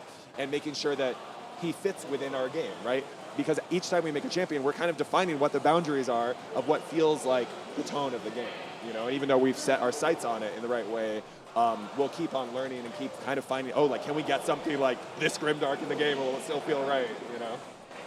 And I think that's sort of, like you talked about tone, and we sort of have had this like philosophy with our characters' personalities, where every fight in 2XK was like a real dire fight for the champions involved. So we talked about versions of Braum maybe where he like wouldn't do damage at all, or maybe he'd be like accidentally hitting you, like it's sort of just like by coincidence that the attacks hit you. But that didn't feel right either. I think we've been able to create a version of Braum where he's really earnestly engaging with the fight. And for those moments where we do want to be a little bit lighter, we can either have these sort of strongman animations, or we can lean on the poros. I think the poros have opened it up a ton for us to sort of have like a cutesier side of Braum without making Braum himself feel too silly or too over the top. Yeah. Can I say one Oh more yeah, thing? of course, go. Your mic should be working. My mic's now. working great. Thank We'll you see. so I'll be much. watching chat All to right, see. Okay, thank you, TechPost. This just reminds me of an anecdote that I thought was so cool in terms of like more about the process of champion development. When Braum's mechanics were in there for the first time, so when we make a character, often we try as much as possible to get as much of the team working together early on, but often, you know, just to keep things really lean, we'll reuse animations from old characters just to test out an idea, right? A designer will go in there and be like, oh, I'm gonna grab this you know, move from Ari, this move from Darius, just the animations will kind of mess with them a little bit, and then an animator might come in and be like, yo, I can give you something a lot better for this test. But we're trying to move that we might try today and then throw out tomorrow, and then try another move tomorrow, and try another move tomorrow, and so we don't want animators making these beautiful animations for every single one of these things in the really early phases. It often goes best when we do have them in there, but in this particular case, I think with Braum, either we were using animations for other characters in an early test, or we were using very early animations on a very early model. Everything looked really chonky and you know, temp. And we had the core mechanics in the game. And you know, Braum, from a gameplay standpoint, can be a bit of a bully sometimes, right? He's got you in the corner, he's got all this armor, you're trying to fight back, and he's just like, no, you know, like everything you try to do is going through him. And we had this really interesting response from some members of our team who were like, this isn't right. Like, this isn't Braum, because he's such a bully. Like, it feels right, he should be protecting, he should be defensive, you know, and we're like, this is a tough problem because you can't have a purely defensive character in a fighting game. He has to fight, right? He has to be in the combat, just like Steve is saying. And what we eventually realized was that this character didn't have animations yet that were really doing justice to him. And we eventually realized that our theory was that once we had animators really doing the hard work of making his personality shine through in there, that people would receive that bullying differently. That they would understand, oh, this is a heroic guy who's, you know, he's out there to do good and is defending people. He's not just, you know, trying to be an ass. And that's exactly what happened, I think. Once we got animations in there, a lot of that feedback stopped. And people were just like, this feels like Braum, this is awesome. They stopped seeing this abstract gameplay and they started seeing the whole picture of who this character is. It just speaks so much to how important it is to have the disciplines working together. So speaking of this, why don't we hop into the game a little bit? I see some people in chat asking about some of the animations that we're talking about. Oh, nice. That's so a great if we point. just wanted to hop in and get Braum on screen, in case anyone hasn't, you know, seen the trailer yet, I think it'll be really fun. While we're doing that, I want to throw it to chat. Feel free to put questions into the chat. When you see me looking down, I'm reading you chat. So feel free to ask anything. I definitely really want to see his down heavy, his one finger push up, and then we mentioned how goofy Braum can be. I'd love to throw his ultimate on the screen too. His ultimate snacks times is so fun. I'm gonna be checking out chat while we're pulling that up. Yeah, that was one. I mean, that one for me, it always felt right. Like Snacks Time, I think you had a vision of that for a very long time. Yeah, I remember pitching it. Sometimes when we talk about our ultimates for characters, there's a lot of back and forth, and it takes us a while to land on the right idea. But I think as soon as I pitched that, everybody else was just like, yep. Right. Yep, let's just go for it. And I love that ultimate. And David Hahn did an incredible job animating it and really putting the entire thing together. Really seeing the heart of the fluff like elevated like that for a fighting game, it just gets me so excited as a fan of And I Braum. think we had like animatics from John Lamb in the early days on this one, I think. Yeah, John Lamb so did many the people storyboard for that as well. So while you guys are showing off just some of Braum's moves, I do want to mention, Alex mentioned earlier, as soon as you see Braum, you kind of get this impression. In the latest champion trailer that we did for Braum, some eagle-eyed people were able to catch it, but it was the first time that we had a little bit of a CG intro for them that we made special for the character. And it shows Braum leaping in to assist Illaoi. And that's something that's, you know, as our game receives more polish, as we get closer to launch as well, our trailers are going to be that way too. You know, it's really exciting for us to have that cinematic moment in it to be able to show people a little bit more of the character. But let's see the down heavy. I want to see it live on stream. There we go. Yeah, so in action, here's the one finger push up. If you press down heavy again, he'll flip on his back and he'll do a one-hand press of the shield. So yeah, to Alex's point, it just really let us sort of get away with giving Braum like more of traditional big body archetype moves, but making them feel like this sort of a like superhero. Like Braum's, he's fighting intensely, but he's also almost like literally flexing on you in a way. I think it's incredible too that like this. I think both you and Braum's multiple animators had kind of like a clear vision of this idea of the way that he would be sort of like showing off, but in a way that like doesn't make him seem like a jerk, which is actually a really hard line to walk, right? When you look at his second crouch heavy, he looks like he has such bravado there, right? And yet you don't think of, he's not like arrogant in the traditional he's not sense. cocky. He just loves his muscles, you know? He's so genuine. He's so genuine. Yeah. Even too in our back throw animation, where Braum just tosses you, that almost admires his strength. Like, how high and how far can I throw? Right. Oh, that's great. I never thought of it that so way. we have a question in chat. Someone asked, we see so much personality in these characters. Are there taunts in the game? There are taunts. Do you want to go ahead and throw out a Braum taunt? Sure. I'm actually, I mostly play on keyboard. Over here. Oh, Did you use R3? Yeah, it's R3. Okay. Yeah, so we have taunts on neutral, forward, back, and down. Yep. For our top button. So Braum, he'll put the shield on his back and start squatting. I love this. And it's funny too, because this one is so, like, form conscious. Right. Like relative to everything else. Imagine if Braum injured his back. He wouldn't be able to fight. How much effort went into that animation to be like, did any of you like motion capture for this animation? Was there perfect form for the squats? Braum's actually modeled after my physique. You can't see on stream, but he is very tall. I think you are the tallest person on the team. Oh yeah. Either me or Dustin. I think Dustin is Dustin's incredibly a little bit tall taller as than well. me. Yeah. But we have this squat taunt. We have, I love this one. So it's easy to get caught up on Braum flexing. This is his forward taunt. But the Moros actually are also flexing. Oh wait, do it again. I'm gonna watch now. Oh my God, they're so cute. They high five each other too. Yeah, they're trying to like match Braum. And to your question, by the way, we don't do any mocap for the game. It's all hand animated, but there is a bunch of like getting reference in fun ways. Like sometimes we'll see videos pop up in our work chat of like animators acting something out like from a pretty cool camera angle that they've been preparing the whole thing, and then they go in and animate the thing based on kind of inspired by their own movements or somebody else's movements. Cool. Yeah, it's really exciting to see the personality through the taunts, and everyone will be able to play in Alpha Lab and to be able to see some of these taunts. So hopefully people explore and see some of the animations. I can show off the ultimate as well. Yeah, let's show off Braum's ultimate. Oh. I love that defensive pose that Victim goes in there. Yeah. So cool. It's so good. It's so good. Who's your? Okay, wait. Can you switch to Braum? Yeah. Can we see Braum hit with his own ultimate? Nice, absolutely. Nice. I really want to see this. Yeah, every character has custom facial expressions for this ultimate as well. Yeah, and those are they do hand animation work on each of these for every character. This is beautiful. And I just wanted to call out too. There's a few fun Legends of Runeterra references in the Ultimate as well. It starts with Braum throwing Poro snacks. Laura mentioned. Right at the opponent, and then that leads this fluff of Poros to come in and attack the opponent. And even at the end, you can see the Poros sort of like holding the snacks. They're like cheering and hopping off screen. And Braum sort of waves goodbye to them as they go off screen. David Hahn just did an incredible job animating. I love seeing this. This is not good old. So but we're in our last few minutes here. wow. So I want to toss it to each of you for closing remarks for chat and just any thoughts that you have about Braum before we head to the next segment. So we'll start with you, Steve. Sure. I mean, where to even start? I wanted to say, at least for the community, it's been awesome seeing how excited players have been about Braum, especially because, like we mentioned before, designing these characters and building out a character, it's a huge team effort.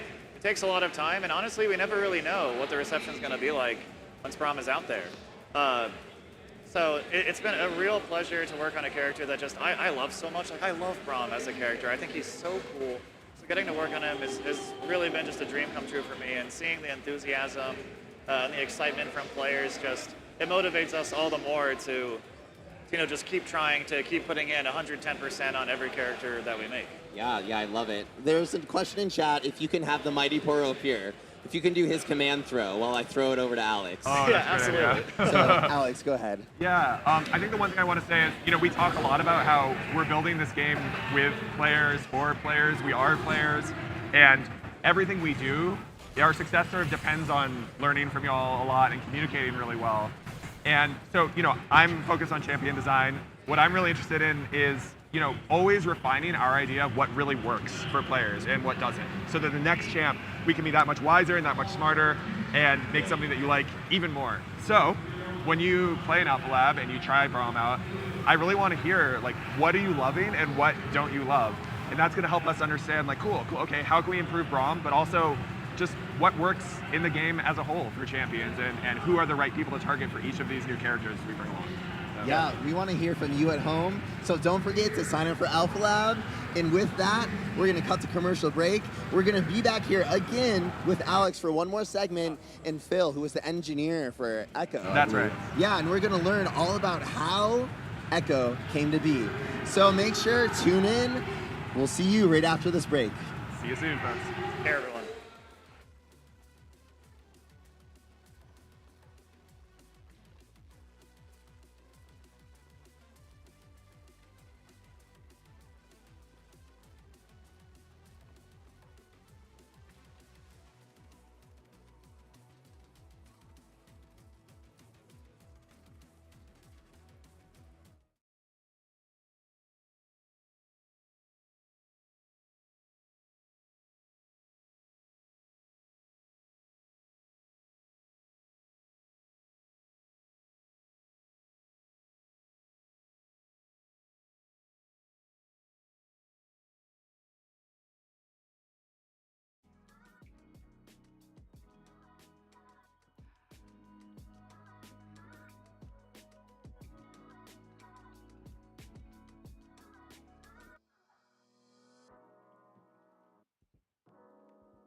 nice guy, unless you make trouble.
welcome back to our last segment at EVO 2024. Finals is happening. There's so much energy in this arena right now. We all hopped onto the couch because it was hard to hear each other when we were so far away. So very It far. is maximum energy here, but we are here to talk about Ekko. I'm joined by two very special people. We have Alex, who is the lead designer on Ekko. Then we have Phil, who is the engineer. And there's a lot of really interesting things that is happening with Ekko as a character in our game that I'm so excited to dive into. So I am going to go ahead and just throw it over to you guys and do a really quick intro, and then let's get into it. So Phil, if you want to give a quick intro. Yeah, hey, my name is Phil. As was said, I'm the engineer on Ekko. Pretty much did all the implementation with the help and design of Alex here, and excited to be here and talk about this. We're excited to have you here. Yeah. Yeah, and I'm Alex. I'm the lead champion designer on 2XKO right now. But at the time that Ekko was originally in development, I was a champion designer. Ekko's the only character that I've sort of kept as my baby, as I've given other characters up to other designers. So I really have such a huge place in my heart for him. I love him so much, and Phil was such a huge part of that alongside many other people. But I'm really glad to have Phil here today because it's a really, I think, unique story about how engineering contributes to to making the game. So before you guys jump in, let's actually get into a match. I'm gonna be controlling Ekko, and while you guys, I'm gonna just let you kind of take the wheel here, Alex. But as you guys are talking about stuff, I will be adding in some color visuals for you as well. Thank you so much. So if you want to just hit the character over there. All right, perfect. Then I'll just get some characters in, and then we'll go off to the races. We'll both put on Ekko, and I'm gonna pick my favorite Ekko chroma. Oh, it's so good. Pulse. Yeah. All right, cool. So I guess I will ask the same question that we asked with Braum to kick it off, and then I'll tee it over to you. Is, how did the idea of Ekko first come about? Yeah. So.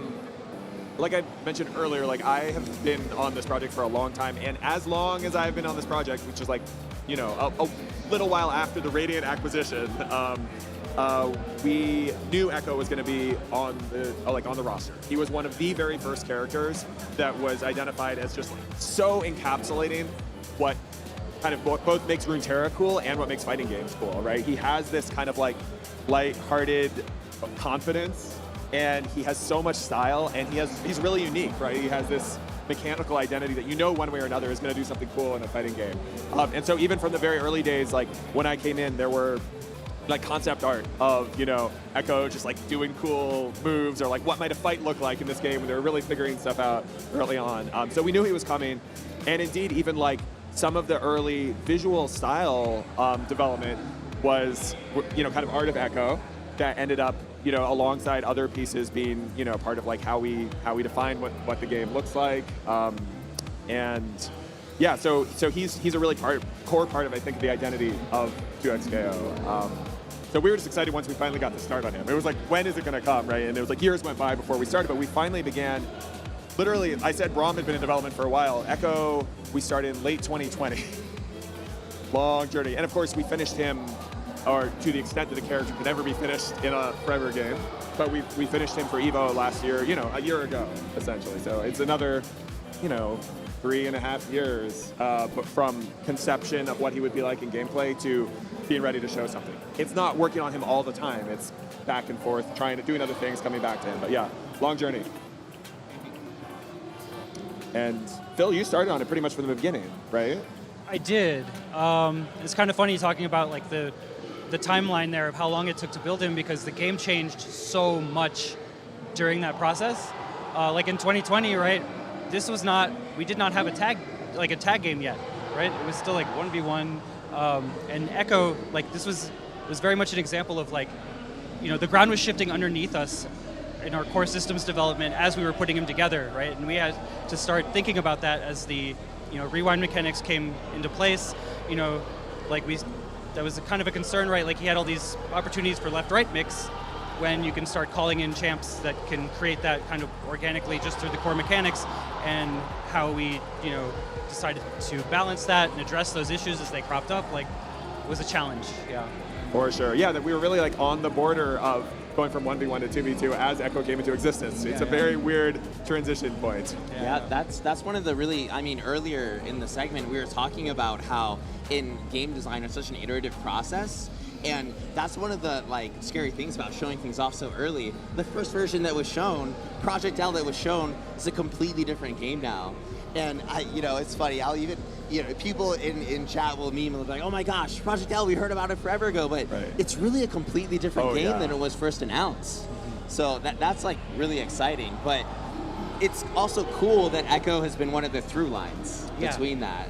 He really, in some ways, he really was at the point, he came into existence as this game starts to come into existence, is how I think of it. Like he represents what this game could be in the new form. So the second question that I had teed up was translating Ekko's kit as we know it in all the other ways that he's appeared. How was that a challenge? And I imagine specifically between engineering and design, you two must have been in lockstep from the beginning, because I don't understand how this works. Like pressing this and then being able to see, oh, I have the wrong control scheme on. There we go. Being able to see all of the different things, all the different places that you can wind back to is absolutely insane to me. So Alex, if you want to talk about how did that even happen? It's actually really, I think the development of this mechanic in particular it's a really interesting like long-term story from my perspective, like that points to what game design can look like. One thing I think I'm not sure if I ever mentioned this, but basically like in the very early days, do you remember I did this exploration? We had some ideas of what the goals were for Ekko, what we want to achieve with him, right? He should feel like a time traveler. He should feel like a punk genius. He should be scrappy, and brave and but actually fight up close. We had all these kind of goals for him, and then I did this like bad, chaotic brainstorm of 10 possible entire kits of what Ekko could be. I didn't make the whole kits. They were one paragraph each, right? But they were like, here are all these different directions we could go with this incredibly inspiring character based on League, based on what's in the IP. And they were like totally different takes on the character. There was one, for example, that was like, this is an Ekko who's been through this fight before, and all his mechanics are around like automatically dodging your attacks because he knows what you're gonna do. It's a completely different conception of what he would be in gameplay.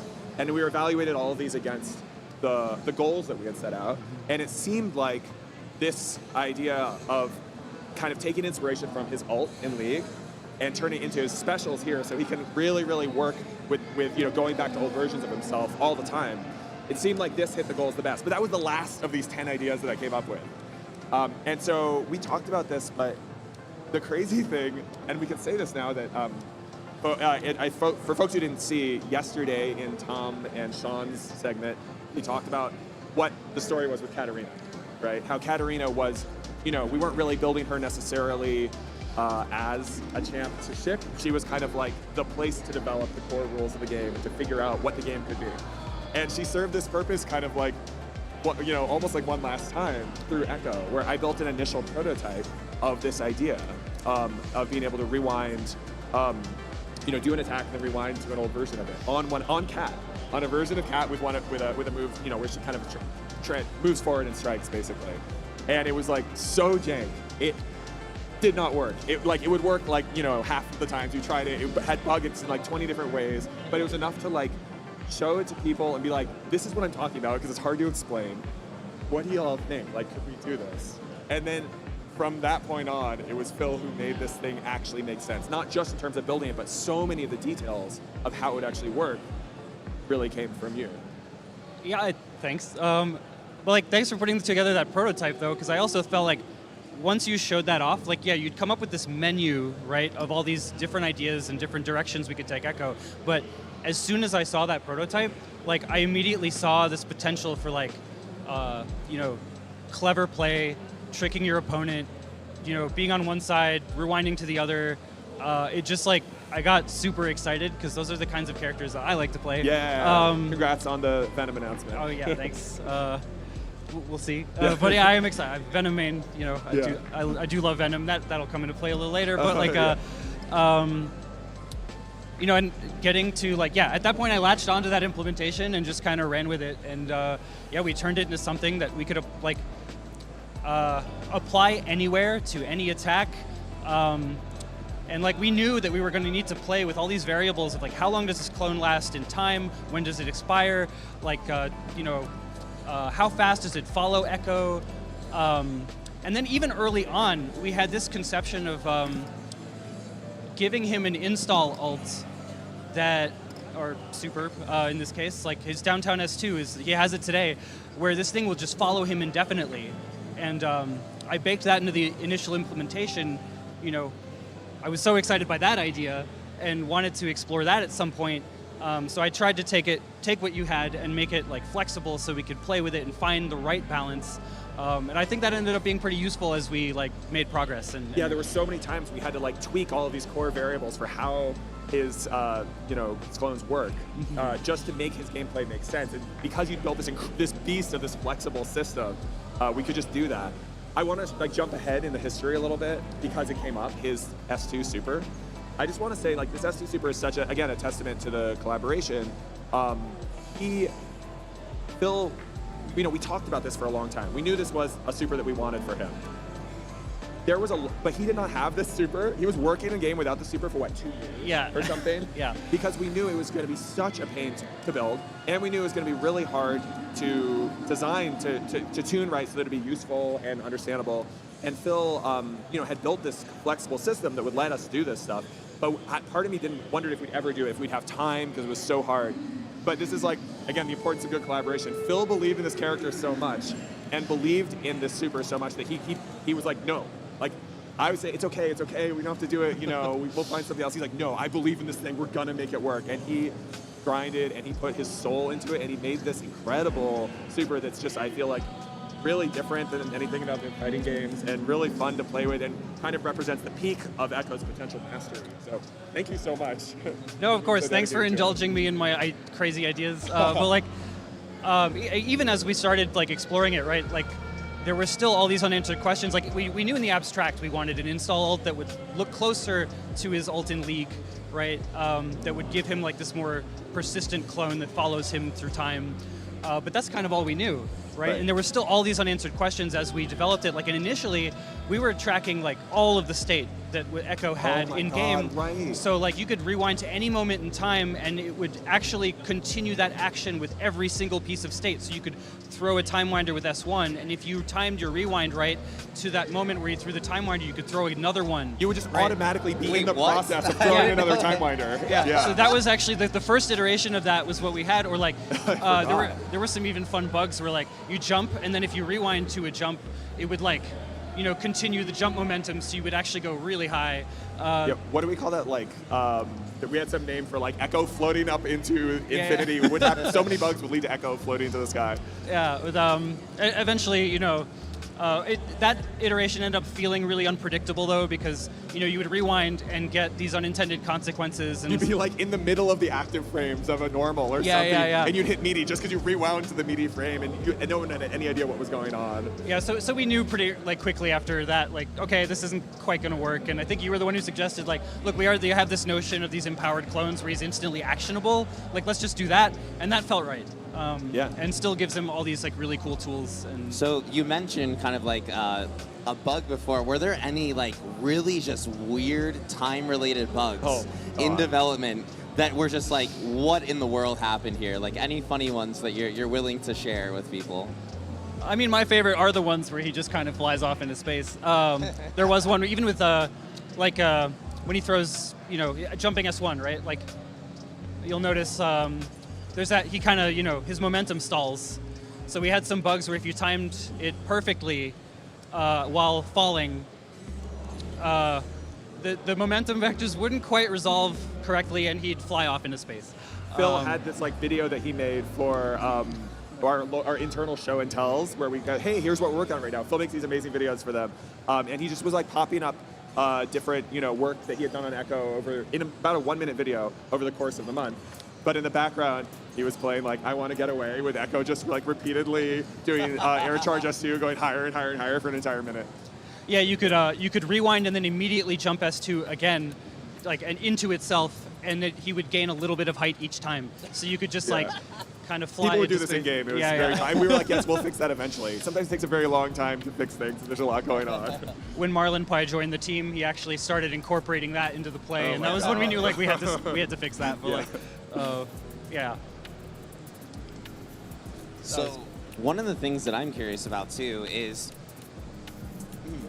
as you are doing this, like there's another huge factor into this. When you're rewinding back into time, Ekko looks so smooth. How do you animate this? Like, well, like what? I feel like that is like the big third piece within this, like, you know, this trifecta of the core of Ekko. Yeah. One of the, you know, as a character comes online, as we go through the development, different disciplines kind of come in and out of, you know, active involvement, right? Starting out, like a designer might not even be involved, right? Except maybe just sketching things out at the highest level. There might be, you know, maybe designer and narrative and, you know, one artist are talking about what it's going to be, but then narrative is going into more detail. A concept artist is sketching out what the character might look like. They're making an early model. But then one thing that happens, once we have a model we can work with and it's rigged up with a skeleton, and we know roughly what we're going to try, we often form as kind of like the first stage of development of the actual playable character. We form this, like you said, this trifecta of a designer, an engineer, and an animator. Sometimes we have a VFX artist in that early crew. Sometimes we have like someone from GAT, from a game analysis team. But at this point, it was me, Phil, and our animator Yoon Kwan, who did such an amazing job on Ekko. And it really was all three of us like talking every day about his potential and, you know, what things could be, and everybody using their own sort of mindset and creative abilities to inform what's possible. And you could just look at some of the amazing expressive stuff Yoon did on him, and a lot of this ended up impacting gameplay. Right? Yoon would be like try his run heavy. You know, people love this thing so much, and oh yeah, I know the buttons are messed up. That's the one. Right? Look at that. And you know, if I recall, like we know we wanted to run heavy, and maybe we wanted him to be airborne, but a lot of the gameplay of this came from Yoon realizing like this is what it should look like for him to get airborne, right? Him stepping up the opponent, and then we built around that, right? Because you're right, this is too cool. We're gonna make it work. Like the good ideas come from all over the place, and in the early days, it really is the three of us just like jamming. Yeah, I mean, God, his air charge S2, that thing, he was like, we really wanted it to do a big, if you can, it's a, here, wait, let me just show actually real quick. Can you hold this for a second?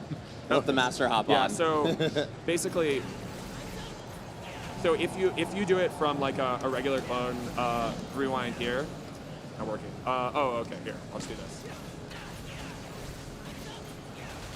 Notice that last hit, he flips up in the air. That was like in the late days, right? In the late days, we really wanted to refine Ekko's gameplay and make sure that wherever you saw something really cool, that where you're like, oh, I should be able to do this, like, yeah, like, let me do it. Like, make sure that, you know, all the different fantasies of using these Lego bricks together can actually work. And so one of these fantasies that I kept thinking about was like, oh, I want to be able to, you know, I want to be able to do one of these charge clones and then instantly rewind to it and keep comboing, you know? And so like, so that you can just land, but we also wanted to be able to, basically like, let's see. Anyway, having some input problems on here, but the idea is you can rewind mid-air, go into an air heavy, and you need enough hit stun for him to actually go right back up to that spot and hit them with another button. And so Yoon was like, okay, this has to be a multi-hit attack because that's the only way we're naturally going to make it look work. like he's spinning. We can't just do one hit. He has to be kind of like drilling through the opponent there. And so that ends up defining so much of what this move does, right? We're okay, how do we think about hit stun? How do we think about advantage given the fact this is this drill move? It was never part of the plan, but it's necessary for creating the fantasy that we want, making it all consistent. Yeah. Yeah. Yeah, one of my favorite moves too is his take a break. Let me see if I can. It looks so good. It looks so good. But one of the things too, I feel like, is his time winder. How did you guys land on that design of the time winder? Because it really feels like time. I mean, like he's the boy who shattered time, right? It's the through line between his entire kit, like hitting the edge of the time winder. I don't know if I can do it. being able to freeze him, like, how did you guys land on that as a mechanic, and how did you make it happen, like, in the back end? What I am remembering is that like we kind of wrestled with, you know, in League, right? The effect is much larger, right? And I think I don't remember if we ended up prototyping that or if like I think you should probably speak to this but I do remember we played with that idea. Yeah, like Time Winder was a weird one because, you know, I think his Time Winder in League is a really iconic move. It's one of these boomerang projectiles, right? It goes out, it comes back, and it slows the victim. But there were a couple considerations here. One was like, there are a lot of boomerang projectiles in League, and as much as that's a big part of the fantasy, we were like, we don't want that happening all over the place in our game, right? And so we ended up putting that on his super, but we used this idea of like, okay, we don't want to be slowing opponents that often, actually. As much as slowing opponents is something you expect with Ekko, we find that to be like something you really, really have to earn in a fighting game, because it actually feels pretty bad to not have normal control over your character, right? And so we're like, okay, actually putting the opponent in a hit reaction and slowing them feels better than giving them agency while they're slowed. It's kind of this ironic thing. Taking away even partial agency feels better than leaving partial agency. And so that was how we ended up landing this idea of like, get the slow mechanic, by getting, oh, you're going for it, good. Yeah. By getting the perfect range, the got him, sweet spot, Time Winder, you still get that idea of feeling like you're slowing down your opponent, but in the end, it ends up being like more like a dizzy state or something like that. And then in terms of actually implementing it, I feel like it wasn't too. We definitely had some bugs around. Well, that and Ekko was actually, I think, the first instance we had where we needed an animated projectile. So we actually ended up building an entirely new projectile system just for Time Winder, which yeah was some work.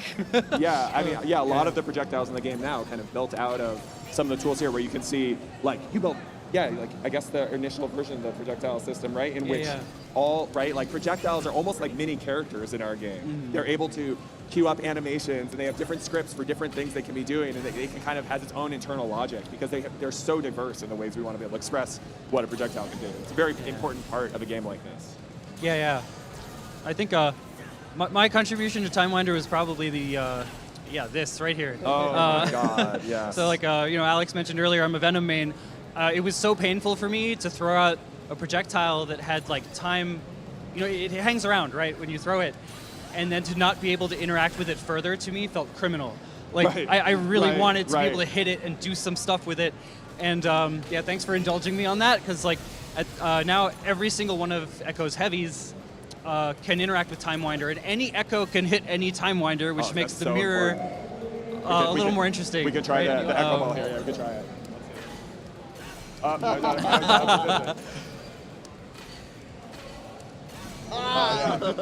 It's challenging. But yeah, we had, you know, one of Ekko's moves in League, he tosses up something, you know, an object, kind of like his Time Winder, and he bats it at the opponent. It's actually a clone that bats it. But, so we knew we wanted something like that. And one thing I love doing when adapting a character from League into our game is to kind of rethink a thematic from League, you know, like, hey, this moment from a given move, and be like, what if that wasn't a move? What if that's kind of like an emergent experience that the player has by combining multiple moves together? And Ekko does this multiple times, right? So you get this moment from his W by first doing crouch S1 and then batting it. And, you know, similarly, like his phase dive, you know, when you do forward S2, down forward S2, down S2 now, and then rewind, that's kind of like what happens in his phase dive. But in this case, yeah, we just had that one launch. We had crouch S1, and then only his launcher could launch it. And, you know, a bunch of people on the team really wanted more flexibility, and Phil most of all. We were worried about it becoming too kind of like heavyweight a part of his game. Like, all you're doing is throwing up Time Winders and hitting them away, and he becomes this crazy zoner character.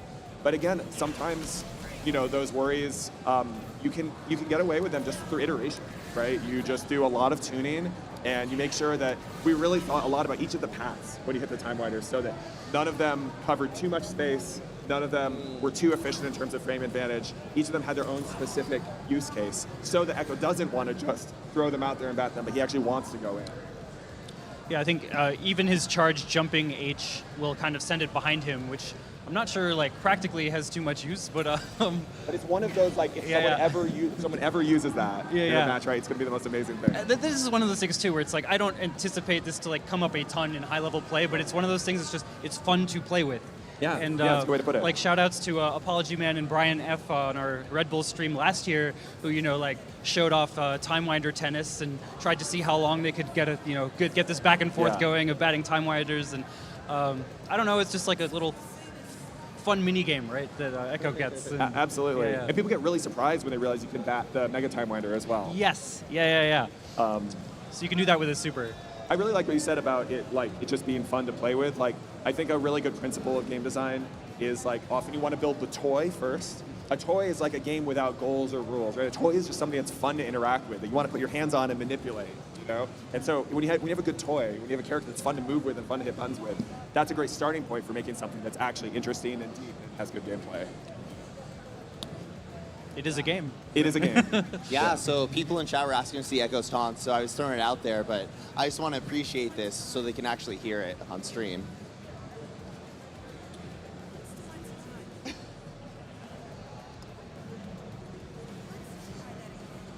I love all the voiceover lines for it. Yeah.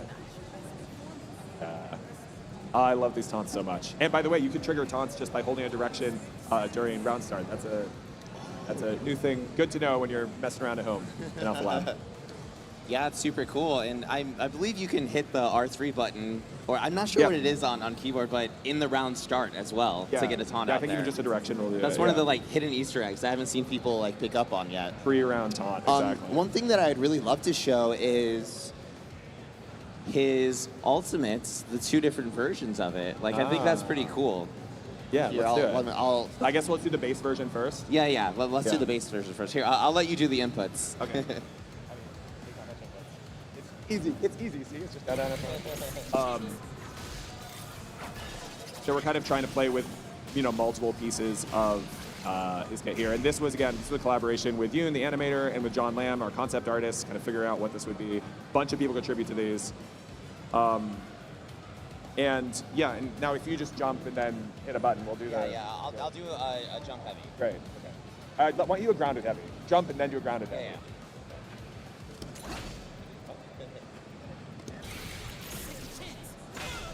Okay.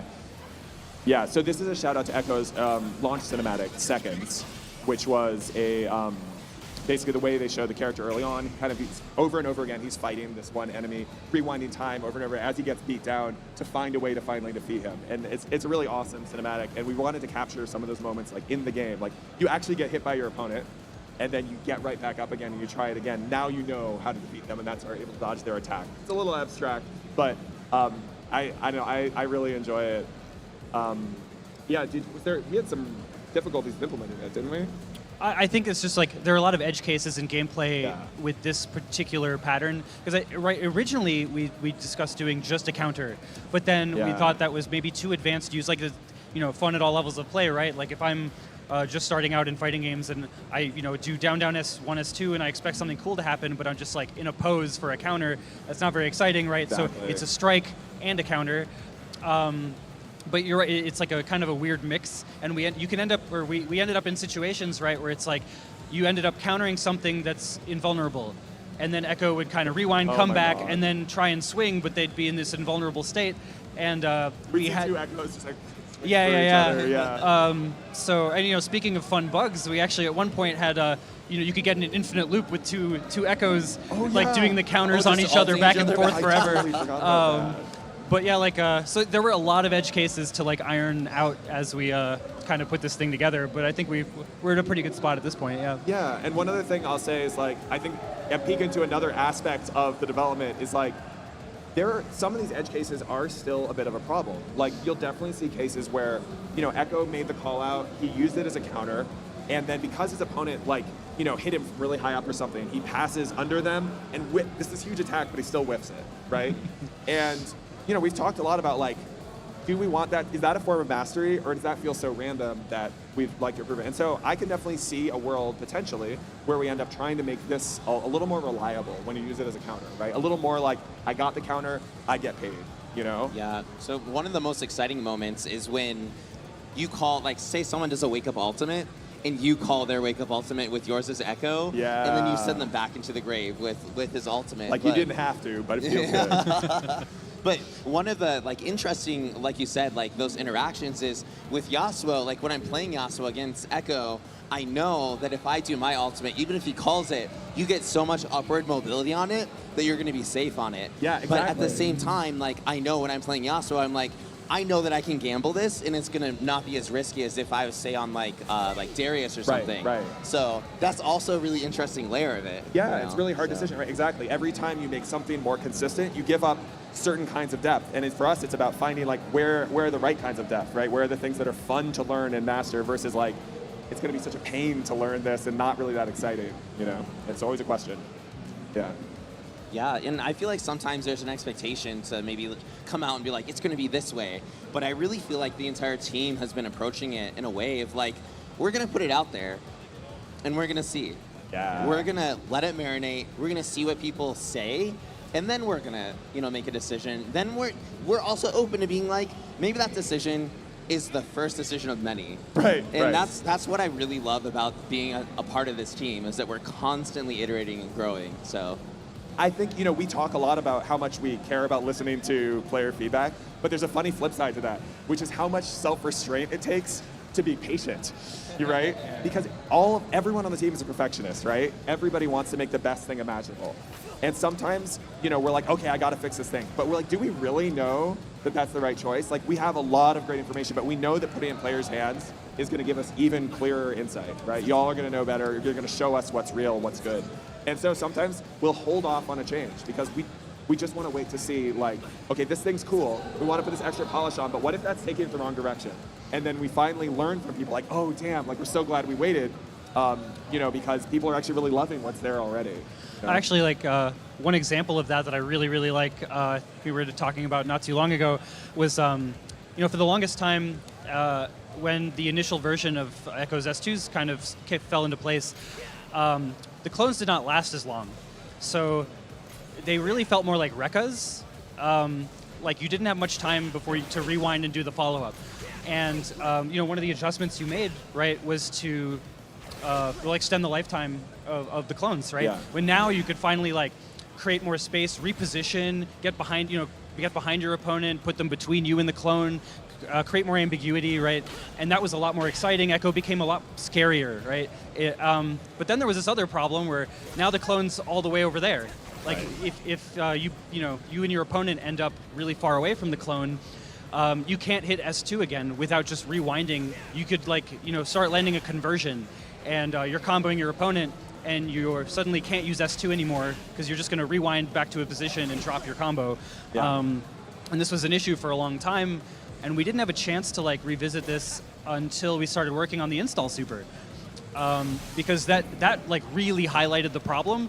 Because you're in this install state, right? Let's say you're doing a combo, and if every time you hit S2 you just rewind, you're just completely limiting Ekko's kit, right? And it doesn't feel like the payoff is worth it. Why would you spend a meter to basically delete a button on your stick, your controller, and if you want to talk about your solution there, I mean, there were actually multiple solutions here at once. Mm-hmm. It was a really interesting time because again, Ekko kind of was frozen in time for a while. We finished a version of him, and then we were playing him internally for literal years. And during this time, both Phil and our designer Ed Ma were talking a bunch about like this is awesome, I love it, but I know we can go further. Like this character is supposed to feel like a genius, right? And it's like my options aren't wide enough to feel like a genius. And how do we give him that expressiveness? And so before Evo last year, this is an example of where we didn't wait to make the changes until feedback, because we were convinced we can make it better. We know it's going to make it better for people, right? It's always finding that balance. But we did a bunch of things. Here, if you can put the mic here, I'll talk and show a few things. So the big thing that Phil is talking about here is it used to be, you're here, and now I'm fighting you, but my clone is way back there. I can't use my S2, and you're far away. But now, right, if I want to, I can hold forward, and I can do another one, make it a new clone, right? And that optionality is super important. We knew we wanted something like that, but actually just figuring out the very simple input that would do that wouldn't confuse people and would let us do everything we wanted, took a while. And then similarly, we were like, okay, if the clone's back here, can we give you ways to get back to your clone, right? right? This move didn't used to cross up. It was 1, 2, 3 hits, all moving forward. And through a lot of like, okay, how can we get Ekko on the other side to sandwich with his clone? We're like, oh, this is an opportunity too that opens up some cool stuff, right? It's fun in general as a simple knowledge check, but it also becomes a mind game, right? Where I might do this, right? That's just the simple version, but if I want to, I can do an early rewind so you don't block the wrong way, right? So we're trying to find a way to get the pieces to work together. Similarly, we added this, right? And that lets you do cool stuff like get you back to the clone. But if I time that right, you can actually get a combo there or a mix-up there. But it's like, it's pretty sensitive. Yeah, see that? Okay, so that was the mixed version, but if I'd rolled there. Yeah, but it's hard. And then there's even this, right? This charge us too. This is another way to sandwich with a strong clone. So we're doing all these little things that didn't used to pass through. And when we said we wanted to pass through, our animator Yoon was like, it has to roll. He has to pass through. That's what's going to look cool. And he's right. It made it so much more satisfying. So kind of all these pieces fitting together to just give Ekko that much more flexibility and power. And now he's like this Oki monster, and you have so many different ways to manipulate him. Yeah, is there anything I'm missing in terms of ways we change that? Oh, no, that's perfect. Those are all the examples I could think of, and that was exactly like, that was the fantasy I had in my head. Like the moment I saw your prototype was like, there's so much potential for just silly mix here, and I was just, and I think we've gotten there, and it's really cool and really fun, and Ekko's a blast to play. Yeah. Sick, dude.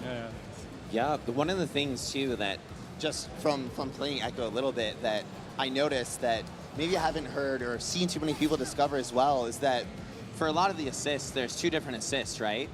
And when you hold Ekko's back assist, he tosses it. Yeah. Once I discovered that, I was like, "Oh my gosh, we're cooking now." Here, let me see if I can do this really quick. Here, I can just do it. Okay. Yeah. Thank you. Yeah. So there's the basic back assist. Oh, yes, thanks. There's the basic back assist, and now here's the charge version, right? And the crazy thing about that is you can do this, right? Right? And so you even get angles there that aren't possible because of the height that it's at the time. And so it ends up just like really disrupting your idea of what Ekko's going to do when he's in back, right? That's what we want to show, right? Yeah. No, exactly. And then also just like, seriously, huge shout out for making this work under the hood, because I have seen like crazy bugs that have come in games, and seeing how this has come out so well, I am constantly impressed by your skills. So thank you. Oh, thank you. It was a lot of fun. I have so much fun to work on. That's what I was trying to show earlier. Yeah, there's some really fun Ekko combos. It's just like, earlier we had Box and Emily Wang on stream with Marlon Pai, the designer of Yasuo, and I think afterward I just saw Box sitting there like, his mind was expanding. And that's exactly how I feel after playing Ekko. I've had my hands on Ekko for a little bit since I joined the team now, but even here sitting down with you, I didn't even realize with the charge heavy in the air knocking it back to the clone. I was like, there's still so many little things, little Easter eggs to discover in his kit that are super exciting. So yes. I love it.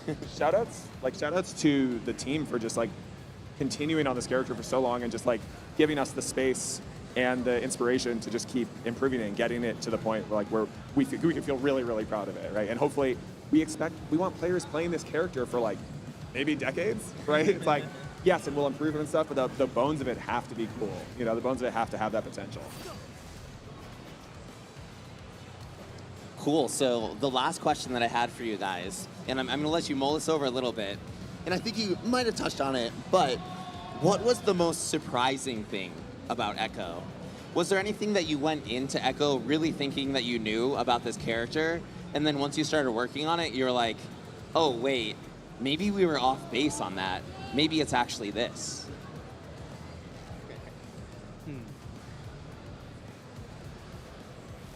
I think like one thing that came up for me,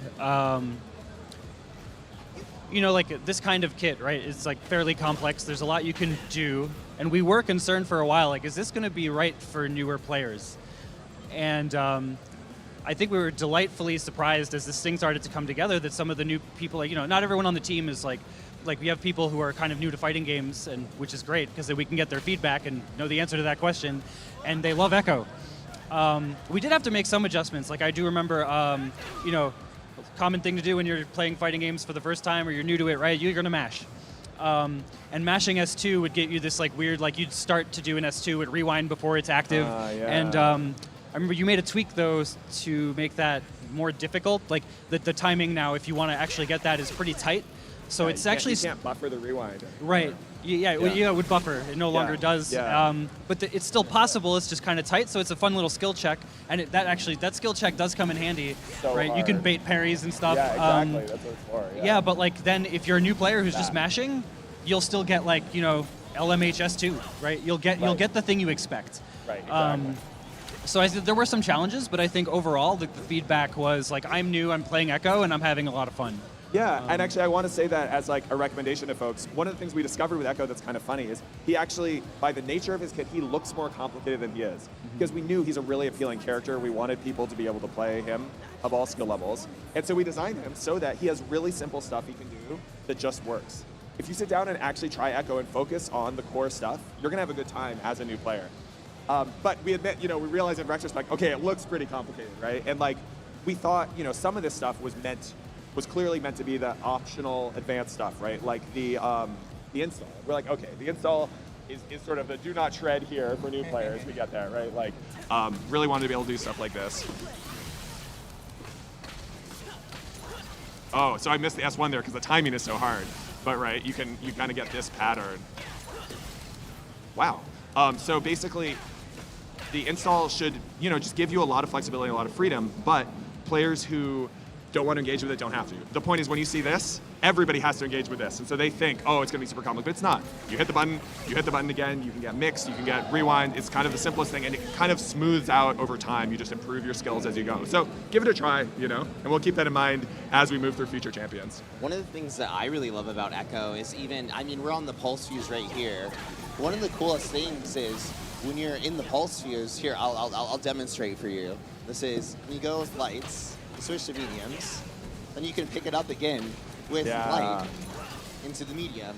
And that was when I first got my hands on this and I started understanding how to build out all of Ekko's strings. And it's like, I love that I'm able to get into the game and be competitive with my friends and learn how these combos are rooting, but also all of the combos that you were getting into, I feel like there's always something more to learn. And that excites me so much every time I log into the game. And I hope that when people get their hands on the game, they feel that excitement just as much. And they want to come back and keep learning more, too. Yeah, I hope so. Creativity is just such a big part of what makes fighting games fun and player expression. We just want to give people enough to feel like they can make their character their own. And yeah, I hope they can enjoy that. Cool. So, all right, guys, we're in our last 5 minutes. So, I know time flies when you're on the stream. I'm going to quickly say, hey, chat, if you have any questions, throw it in now. I'm going to pass along to you two to give just your last words to everybody. We're going to see if there's any really cool questions in chat. Cool. And then we're going to end it for the day. So, I'm going to pass it over to you, Alex. Anything about what Ekko means to you and what designing his character has been like? Oh, wow. Yeah, I think Ekko, from my perspective, work I've done, it's probably the work that I'm most proud of in my entire career. And just that I feel the most love and passion for. He's just on every level, he's so cool because it's having that kind of degree of big brain opportunity with a character who feels so just cool and stylish and easygoing. It's a really nice combination where you end up, I don't know, I think it's really easy for people to jump into and feel aspirational. So I feel super grateful that I got to work on him and keep working on him with you and such a huge, talented team. Part of me still dreams of the white whale that we never got. We considered a different ult for Ekko, and there were many reasons why it didn't make sense, both from a technical and gameplay standpoint. But it was fun to meme about for a long time, this idea of oh, what if Ekko could actually roll back, right? What if his ult you pause the game and just roll it backwards and just walk around the screen with everything paused, get to where you want, and restart it. And we realized it would actually be really degenerate in a lot of ways from a gameplay standpoint, incredibly complicated to build. But we always had it in the back of our heads, oh man, think about that ridiculous version of Ekko. Probably not something we'd want in the actual game, but maybe some wild version of it in the future. Yeah, I still definitely dream of that moment where I can set up a mix, right? My opponent blocks it. I'm like, well, okay, I'll just try again. Right. Well, yeah. Exactly. Yeah. What about you? Man, it's hard not to just say exactly what you said, but Oh, sorry. No, it's great. I feel like immensely privileged to have had a chance to do this. Like, this is my job, and it's sick, and I got to work and build, Ekko, a character that like really resonates with the kind of stuff I like to do as a player. I don't know what else I could ask for. This was just awesome, and I got to work with you and everyone else on the team who did this. Our team's super talented, and I don't know what else to say about it. It was sick. It was fun, and this is great. Yeah. This is great. So there's been some questions in chat. People want to know more about Alpha Lab. We are going to have an article that will come out and tell you about everything that's going to be in Alpha Lab. And in the days leading up to Alpha Lab, we will send out emails to let people know. I believe it will be on the day of Alpha Lab. Don't quote me, but I think on the day of Alpha Lab, you'll receive the email letting you know if you've been accepted to Alpha Lab or not. Along with that too, we're scheduled to come out in 2025, but please go ahead, sign up to Alpha Lab. It has been absolutely amazing to be able to bring the dev team out here on stage and talk to all of you guys, the players, talk to everyone here in our booth. It has been such an honor. From the entire 2XKO dev team, we want to thank you from the bottom of our hearts. 2XKO at Evo, signing out for the last time. We'll hear from you soon at Alpha Lab. Bye, everybody. Bye, everyone. Thanks.